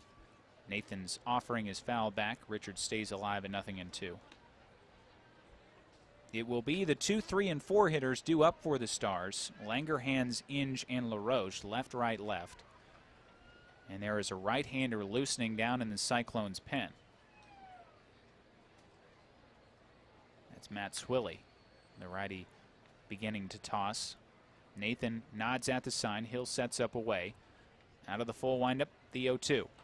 Fastball runs outside. It's been a game with very little offense to speak of for either side. The difference is that the Cyclones were able to bunch together 3 of their 5 hits in the 5th inning. Fastball just a little bit low. Ran back out across the plate. Hill tried to frame it, but Mark Wager's not having it. 2 balls and 2 strikes. On Evan Richards from Aurora, Colorado, 5'8", 200 pounds.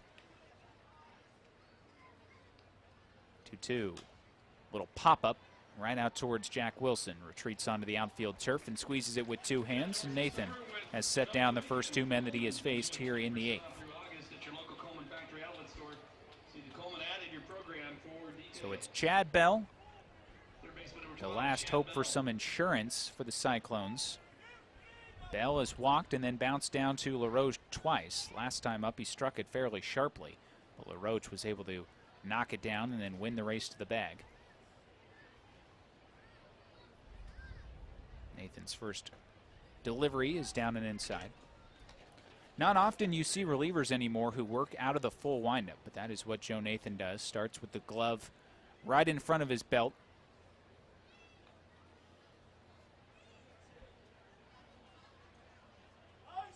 Little abbreviated wind in the 1-0, misses down and outside. 2 balls and no strikes. And something I always noticed about Nathan in between pitches, he always had this idiosyncrasy of touching the back of his cap. There he does it right there. You can, I think, see on the back of his Kansas Stars hat the imprint of where his hand always goes. Foul back, good cut by Bell, 2-1. A lot of guys will grab the bill of their cap, tug it down between pitches. Nathan always to the back of the hat. Got to make sure it's covering up the mullet. Business in the front, party in the back. Here's his 2-1 to Bell. Way outside. Looked like Nathan slipped as he comes stumbling off the mound. Hill is going to walk out a few steps from behind home plate before he tosses a new baseball. 3 balls and a strike to Nathan. Or excuse me, from Nathan to Bell. Looks like he just got that toe cleat caught right there in the landing spot where everybody else has been. And we nearly had a second blown cleat tonight. Goodness. More tape. 3-1. That's right down the heart of the plate. Bell looked to be taking all the way, and Nathan pumps it in there for strike 2. Matt Burkhart would follow should this inning continue. Cyclones trying to add to a 1-0 lead. Here in the bottom half of the 8th, they've got 2 outs and nobody aboard. Nathan's 3-2. Swing and a miss. Fastball by him. And it's a 1-2-3.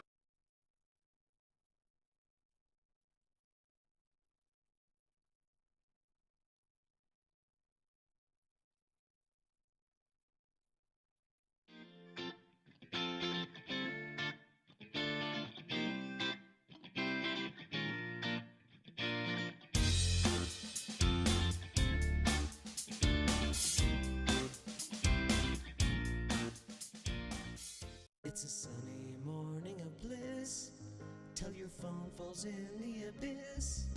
When your morning is hell, just go to Taco Bell. And let us make you an entire breakfast all wrapped up. The Breakfast Crunch Wrap, only at Taco Bell.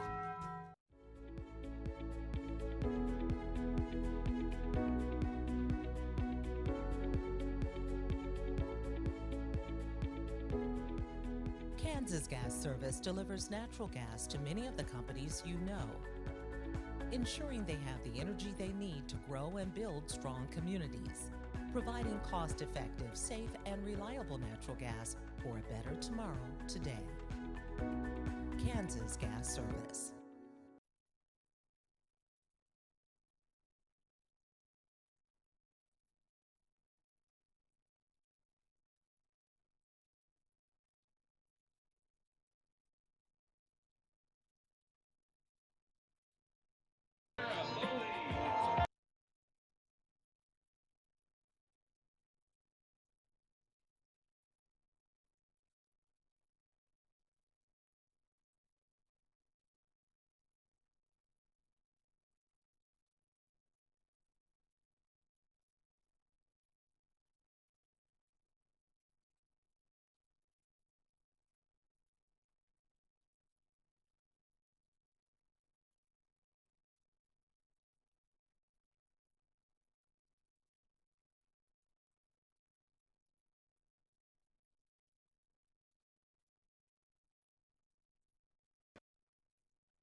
Those 2 frames as Langerhans digs in to get us underway here in the 9th. He has singled and walked and also grounded out to the first baseman. 1 for 2. Swilly's first is a fastball upstairs for ball 1. Pitching for the Colorado Cyclones, number 11, Matt Swiley.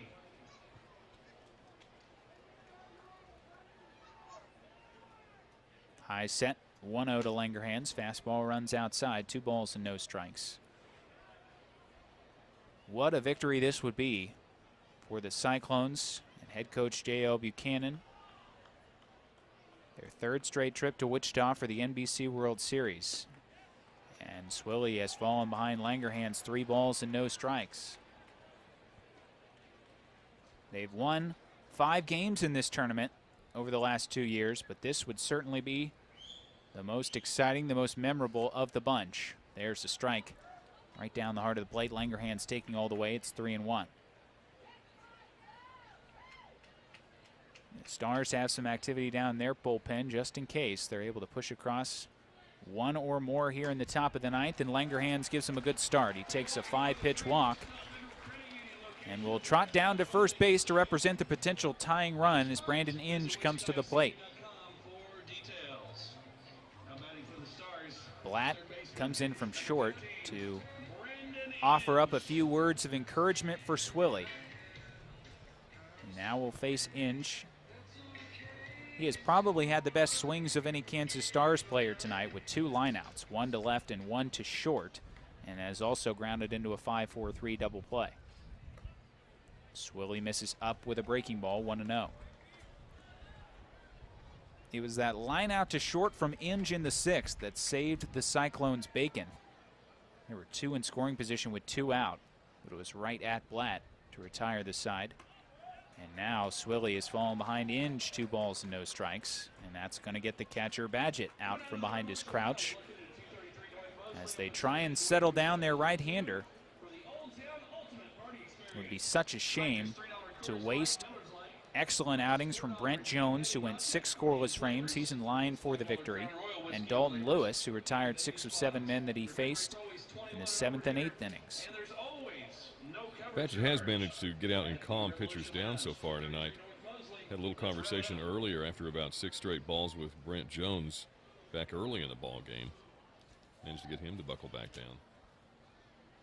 The 2-0 is upstairs. Inge had a notion, but he lays off, and the fastball runs up above the belt. 3 balls and no strikes. And the Cyclones are trying to get some activity going in their pen in a hurry. 3-0 is right in there. Inge taken all the way. Beecher Strube, a left-hander, 6'7", 215 pounds, is beginning to throw with some urgency. Inge rifles it fair down in towards the left field corner. Langerhans digging around second, heading towards third. The ball kicks around in the corner. Langerhans is going to come around to score, and we are tied at 1 here in the top of the 9th. That was really kind of a tough situation for Richards out in left field as the ball kind of rolled right up and just inside the fair line as it kicks back around on that curved portion of the left field line. It got hung up underneath the mat. The only problem was it didn't manage to stay back up underneath there. That would have caused a situation where you've got runners held up. Langerhans would have been at third at about that time, but no interference. The ball just kind of stopped out there as Richards was waiting for that to kick back towards him out in the corner. So it took them 8 innings to wake up, but eventually the Stars do dent the scoreboard here in the top of the 9th on the RBI double from Brandon Inge. He now represents the potential go-ahead run out at second base. Still nobody out, as Shane Dyer, the pitching coach for the Cyclones, went out to not only calm down Swilly, but also just give a little bit more time for Strube to get loose. Adam LaRoche, the hitter, has grounded out to the right side 3 times. I suppose the Stars would probably take that, as it would advance Inge 90 feet closer. The first offering to him, rifled out towards second. It's under the glove of Barefoot and into right field. Inge will head to third and stop there as the throw is in towards the middle of the diamond and cut off. We'll have to see how it is scored on an absolute tracer missile by Adam LaRoche that was right at Barefoot but skipped under his glove to put runners at the corners with nobody out. Well, I said the last time that LaRoche was up, he managed to rope one that was a 2-hopper out to Barefoot, and that thing did get on him in a hurry. I think that one might have overtaken him just a little bit. It has been scored as an error on Barefoot. And so the Cyclones are electing to bring the infield all the way in with Jason Repko at the plate and runners on the corners. Repko is 0 for 3, a fly out to right, a ground out to short, and a strikeout swinging. LaRoche is now going to take second as there's no one covering, and the pitch misses upstairs 1-0. Interesting. So the Cyclones essentially selling out right now to stop the potential go-ahead run from scoring as they let LaRoche take second base. Infield still all the way in, right on the edge of the green turf. Repko takes upstairs, 2 balls and no strikes. This might be the last hitter for Swilly if he can't find the strike zone. Mentioned that Repko had managed to move up in the batter's box. Now he's back all the way, almost all the way to the line. 2-0. Way upstairs. Badgett had to leap out of his crouch just to keep that ball from going to the screen. 3 balls and no strikes on Repco. Dan Ugla to follow. The Stars tying this game up at 1 in the top half of the 9th inning. On the RBI double from Brandon Inge. He's just 90 feet away. 3-0 is low, ball 4. And that is going to get J.L. Buchanan out of the first base dugout. He is going to bring the hook with him. So a new arm coming on for the Cyclones. We'll tell you all about it when we return. Top of the 9th inning, bases loaded, nobody out. The Stars and the Cyclones tied at 1. This is the NBC World Series on KQAM.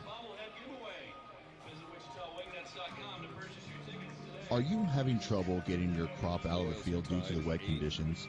Susie Track Systems for your combine has state-of-the-art technology. Our rubber track systems places very little stress on the ground, even in extreme conditions created by muddy or wet soil, which significantly reduces soil compaction. Outstanding traction removes wheel slippage, which prevents your machine from bogging down, fuel wastage, lost time, and surface correction, which equals money wasted. Susie International has 48 years experience in the track business, and Preferred Equipment has 15 years in the egg track business. If you're interested in this kind of time, money, and field savings that we are offering with our track systems, then call Don at 620-899-15 seconds. 80 or 620-585-2208. Also ask about our lease options. That's Susie Track Systems. Give us a call today.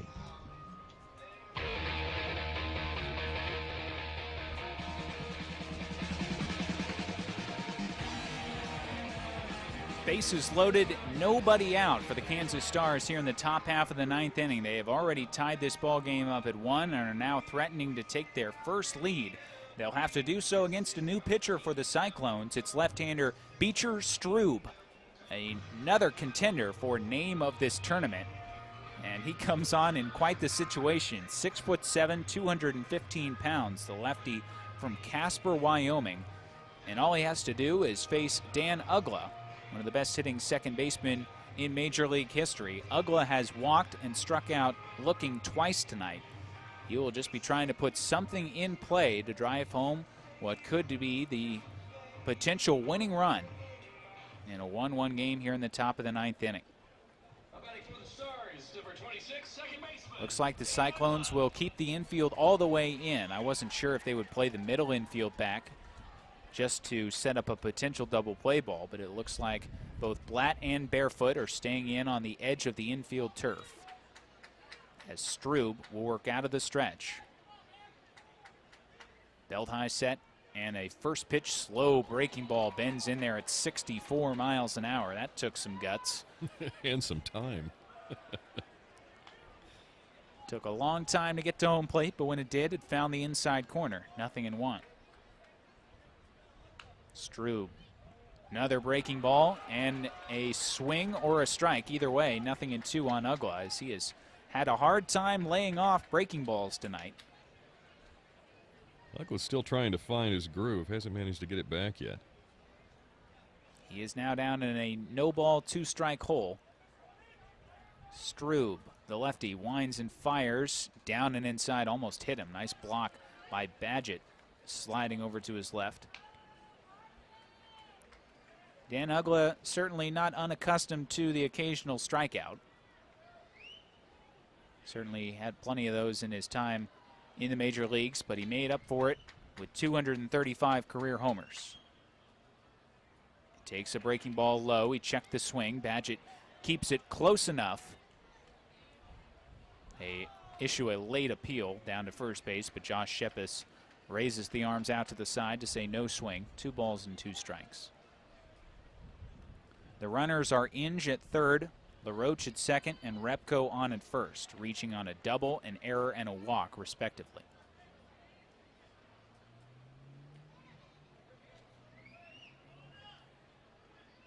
Two. Low again.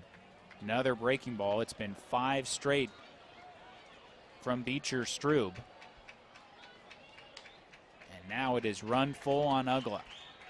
One more wide one would force home the go-ahead run.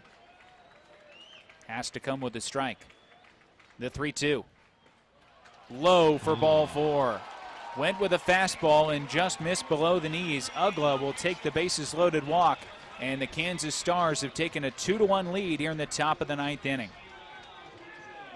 Those walks have definitely come back to haunt the Cyclones. 3 of them here in this top of the 9th inning. 2 handed out by Matt Swilly. That run will be charged to Swilly, and he is still responsible for 2 more out there.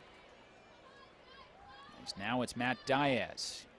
He has struck out twice and grounded to short. Fastball runs in tight, 1-0.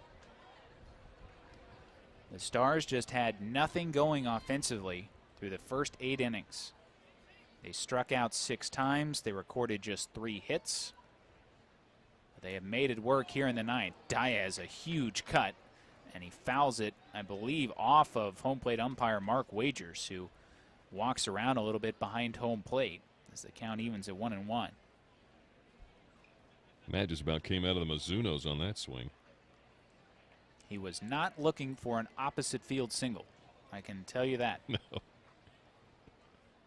That might have got the field pass crowd up the left field line scattered. Little squibber foul. I think a changeup working down and in. Diaz didn't have a great hack at it, and all he could do was dribble it over towards the Cyclones dugout. It's now 1-2. Obviously, Strube could use a strikeout in the worst way. Bases loaded, still nobody out. Stars now leading 2-1.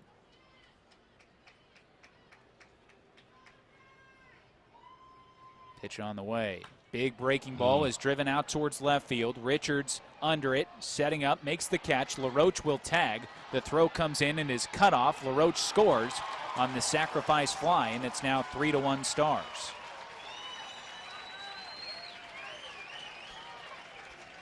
So a good professional at-bat from Matt Diaz. He does the job, driving home LaRoche. It's a 3-run top of the 9th inning, and the Stars have some insurance. Now it's Coy Hill.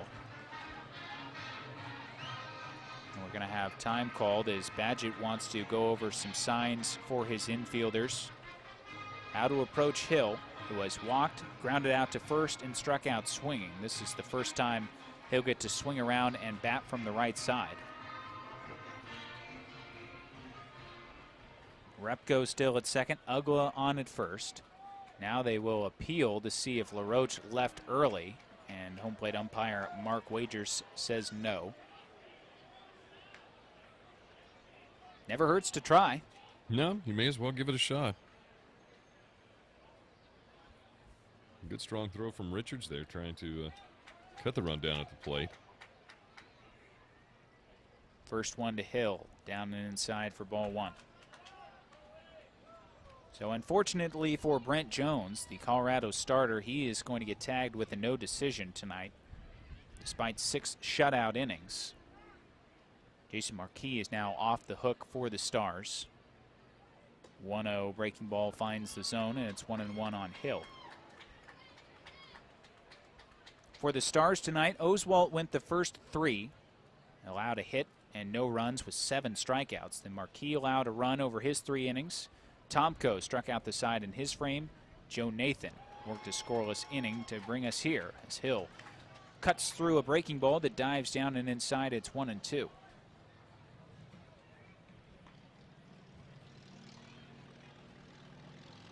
David DeLucci waits in the on-deck circle, left-hand hitter. But right now it's the switch-hitting catcher Hill.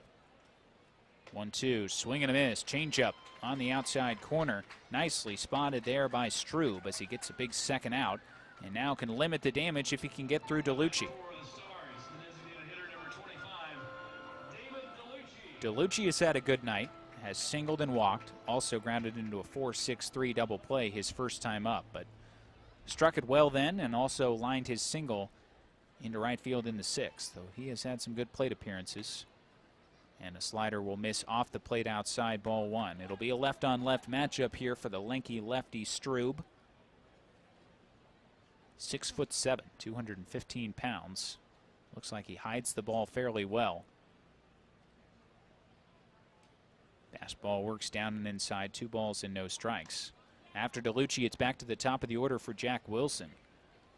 And if we get that far, the Stars will have batted around in this top of the 9th. They still have just 4 hits, but they now have a 3-1 lead.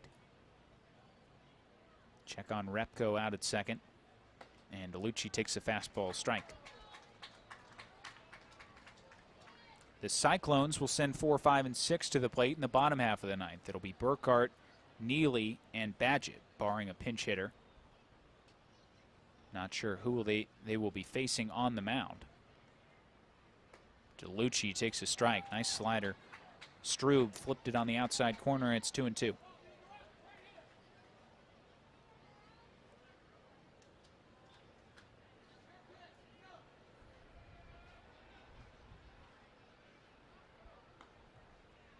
Two balls, two strikes. Pitch on the way.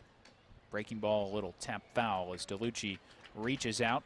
Just does get a piece to stay alive. I believe that is Heath Bell, who is warming up down in the pen for the Stars. So they would be trading out Joe Nathan for Heath Bell. That's not bad. Check on Repko. Here's the 2-2. Swing and a miss. Another breaking ball. DeLucci chases. First base is occupied. They'll throw down for some reason anyway. And the inning comes to a close, but not before the Stars get 3 runs here in the top of the ninth. We move to the bottom half. The Cyclones will now need 2 to keep it going. It's the Stars 3 and the Colorado Cyclones 1. NBC World Series Baseball on KQAM. Hello, everyone. This is the X-Man, Xavier McDaniel. I always played on a winning team, whether it was with the Shockers or in the NBA. When I look for a winning team,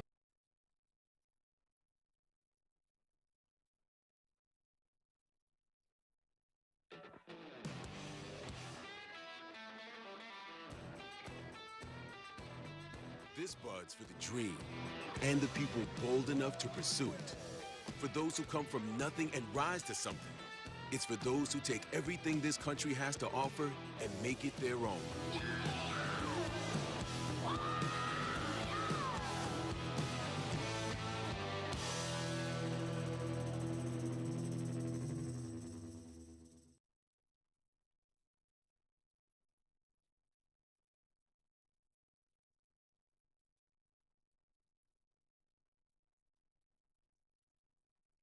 Strong and healthy community. Be sure to visit us at autocraftinc.com.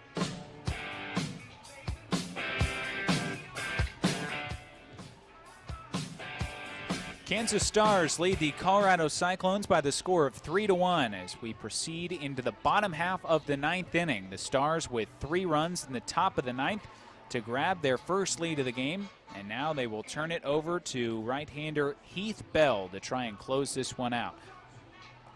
Bell's 6'3", 235 pounds from Oceanside, California. He's got 168 career saves. Most of those coming with the San Diego Padres, where he pitched for 5 seasons. Piled up 134 while on the West Coast with the Padres. Career ERA of 3.49 in 590 relief appearances for Bell. He'll have to get through the middle 3 in the Cyclones order. Matt Burkhart, Tyler Neely, and Kennedy Badgett, all right-handed hitters, due up.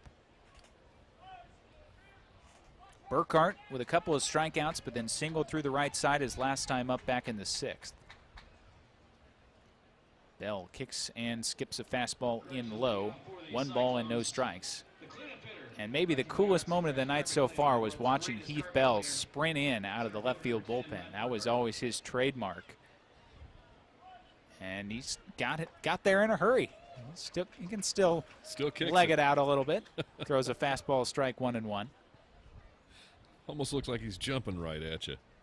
I will never forget watching him in the All-Star game sprint in and then slide to a stop on the mound as a ground ball is out towards second, bobbled by Ugla, but he recovers and throws wide all the way over towards the Cyclones dugout, and that's going to allow Burkhart to race to second on the E4. So don't go anywhere just yet. Dan Ugla commits a throwing error, and Burkhart's in scoring position with nobody out for Tyler Neely. Bill looking back out at Ugla like, really, can you help a brother out? I don't want to say that defense wasn't Dan Ugla's strong suit when he was in the show, but it was not his carrying tool, to put it lightly. A fastball is on the outside corner to Neely, 0-1. I think that's a very eloquent way of saying that it wasn't his strong suit. And he just did not field it cleanly, recovered, had time, but just airmailed the throw. Neely, swing and a miss. Fastball, it's 0-2. Well, Adam's glove over there, not quite big enough for that one. Adam not quite big enough to reach out for that throw. Yeah, footwork doesn't come into play on that one at all. Bell's 0-2, swing and a miss. Fastball climbed the ladder. He gets Neely to chase up and out of the strike zone. And there's the first out here in the bottom half of the 9th inning. Bell just said, screw it, I'll take care of this myself. I'm the man, I may as well go ahead. And now it's Kennedy Badgett. The right-hand hitting catcher is 0 for 3. Ground out to short, ground out to third. He's also flown out to center. And Bell misses up and away with a fastball, 1-0. That error ensures that every man who comes to the plate in this inning, barring a pickoff or something, will represent the potential tying run. Cyclones trail 3-1, bottom 9. Bell's 1-0. Line drive over the glove of Ugla and into right center field. Heading towards third and getting the wave around is Burkhart. The throw in is going to be cut off, and it's a 3-2 ball game on the RBI single by Kennedy Badgett. So the error comes back to bite the Stars. Badgett with a soft little looping liner that just got over the outstretched glove of Dan Ugla, who is only 5'11". If he was 6 foot, maybe he makes the catch. Vertical leap, not also one of his strong suits, apparently. Oddly enough, those were the same tools that I was missing when I was playing ball. I was missing the ability to do anything good baseball related. Shearer takes a strike on the outside corner, 0-1. Well, you got the mic tonight, so that's something. It's true. Right. I will take it. Yeah, you're doing a fine job. Bell's 0-1, foul back to the screen. Good cut by Shearer, but he is now down in a hole. He has struck out twice tonight, but he sandwiched around a single and a run scored in the 5th. The Cyclones not going quietly here in the bottom of the 9th inning. Shearer represents the potential winning run. Badgett on at first is the tying run. Lashed foul on a late swing by Shearer. That's up into the seats. Hope everybody is okay. They are attending to somebody now that may have connected with some human flesh up there. And I hope everyone is all right. Seeing some clapping, so that is a good sign, but those are scary. Bell is ready once again, and his 0-2 offering misses upstairs. 1 ball and 2 strikes. This inning started on the error by Ugla. Then a strikeout of Neely before Badgett singles into center to drive home the run. That run, of course, is unearned. 1-2. Just off the plate outside with a fastball. Bell shaking his head, upset with himself that he missed the spot, I think. Shearer, in case you're wondering, does have 2 home runs on the season. 2-2 is a swing and a miss. He could not hold up on a breaking ball downstairs, and Bell dropped off a slider in a great spot, gets Shearer to go around, and the Stars are 1 out away from capping off their first victory of the 2017 NBC World Series. It's up to Brian Barefoot, who does not have a home run on the season. One right here would be, I imagine, the high point of his life. And he was going for it there on a fastball upstairs, but he came up empty. You might want to notify the church to move the steeple. There's a sudden gust in Arc City somewhere. Oh, wow. Oh, the outflow of that swing. 0-1, fouled off to the right side, out of play, and Barefoot is now down 0-2. It was his error that helps get the Stars an additional run in the top of the 9th, and how critical that has proven to be. But as a chance for atonement right here. Cyclones down to their last strike. Stars in front 3-2. Badgett still away at first base with 2 outs. Now Bell will step off as Barefoot calls time. Has singled and struck out twice in 3 trips tonight. Small lead on at first base for Badgett is a catcher. 0-2. Little bouncer, right side. LaRoche lays out. He's got it. The flip to Bell covering. It is in time. How about that? A sparkling defensive play from Adam LaRoche, feeding Heath Bell, who just clips the first base bag ahead of Barefoot. And the Kansas Stars survive tonight by the final score of 3-2 over the Colorado Cyclones. What a game. Brad and I will be back to wrap it up with the final totals here from Lawrence Dumont Stadium in a few moments. This is the NBC World Series on KQAM. Hello, everyone. This is the X-Man, Xavier McDaniel. I always played on a winning team, whether it was with the Shockers or in the NBA. When I look for a winning team in the insurance business, that train did not have any brakes.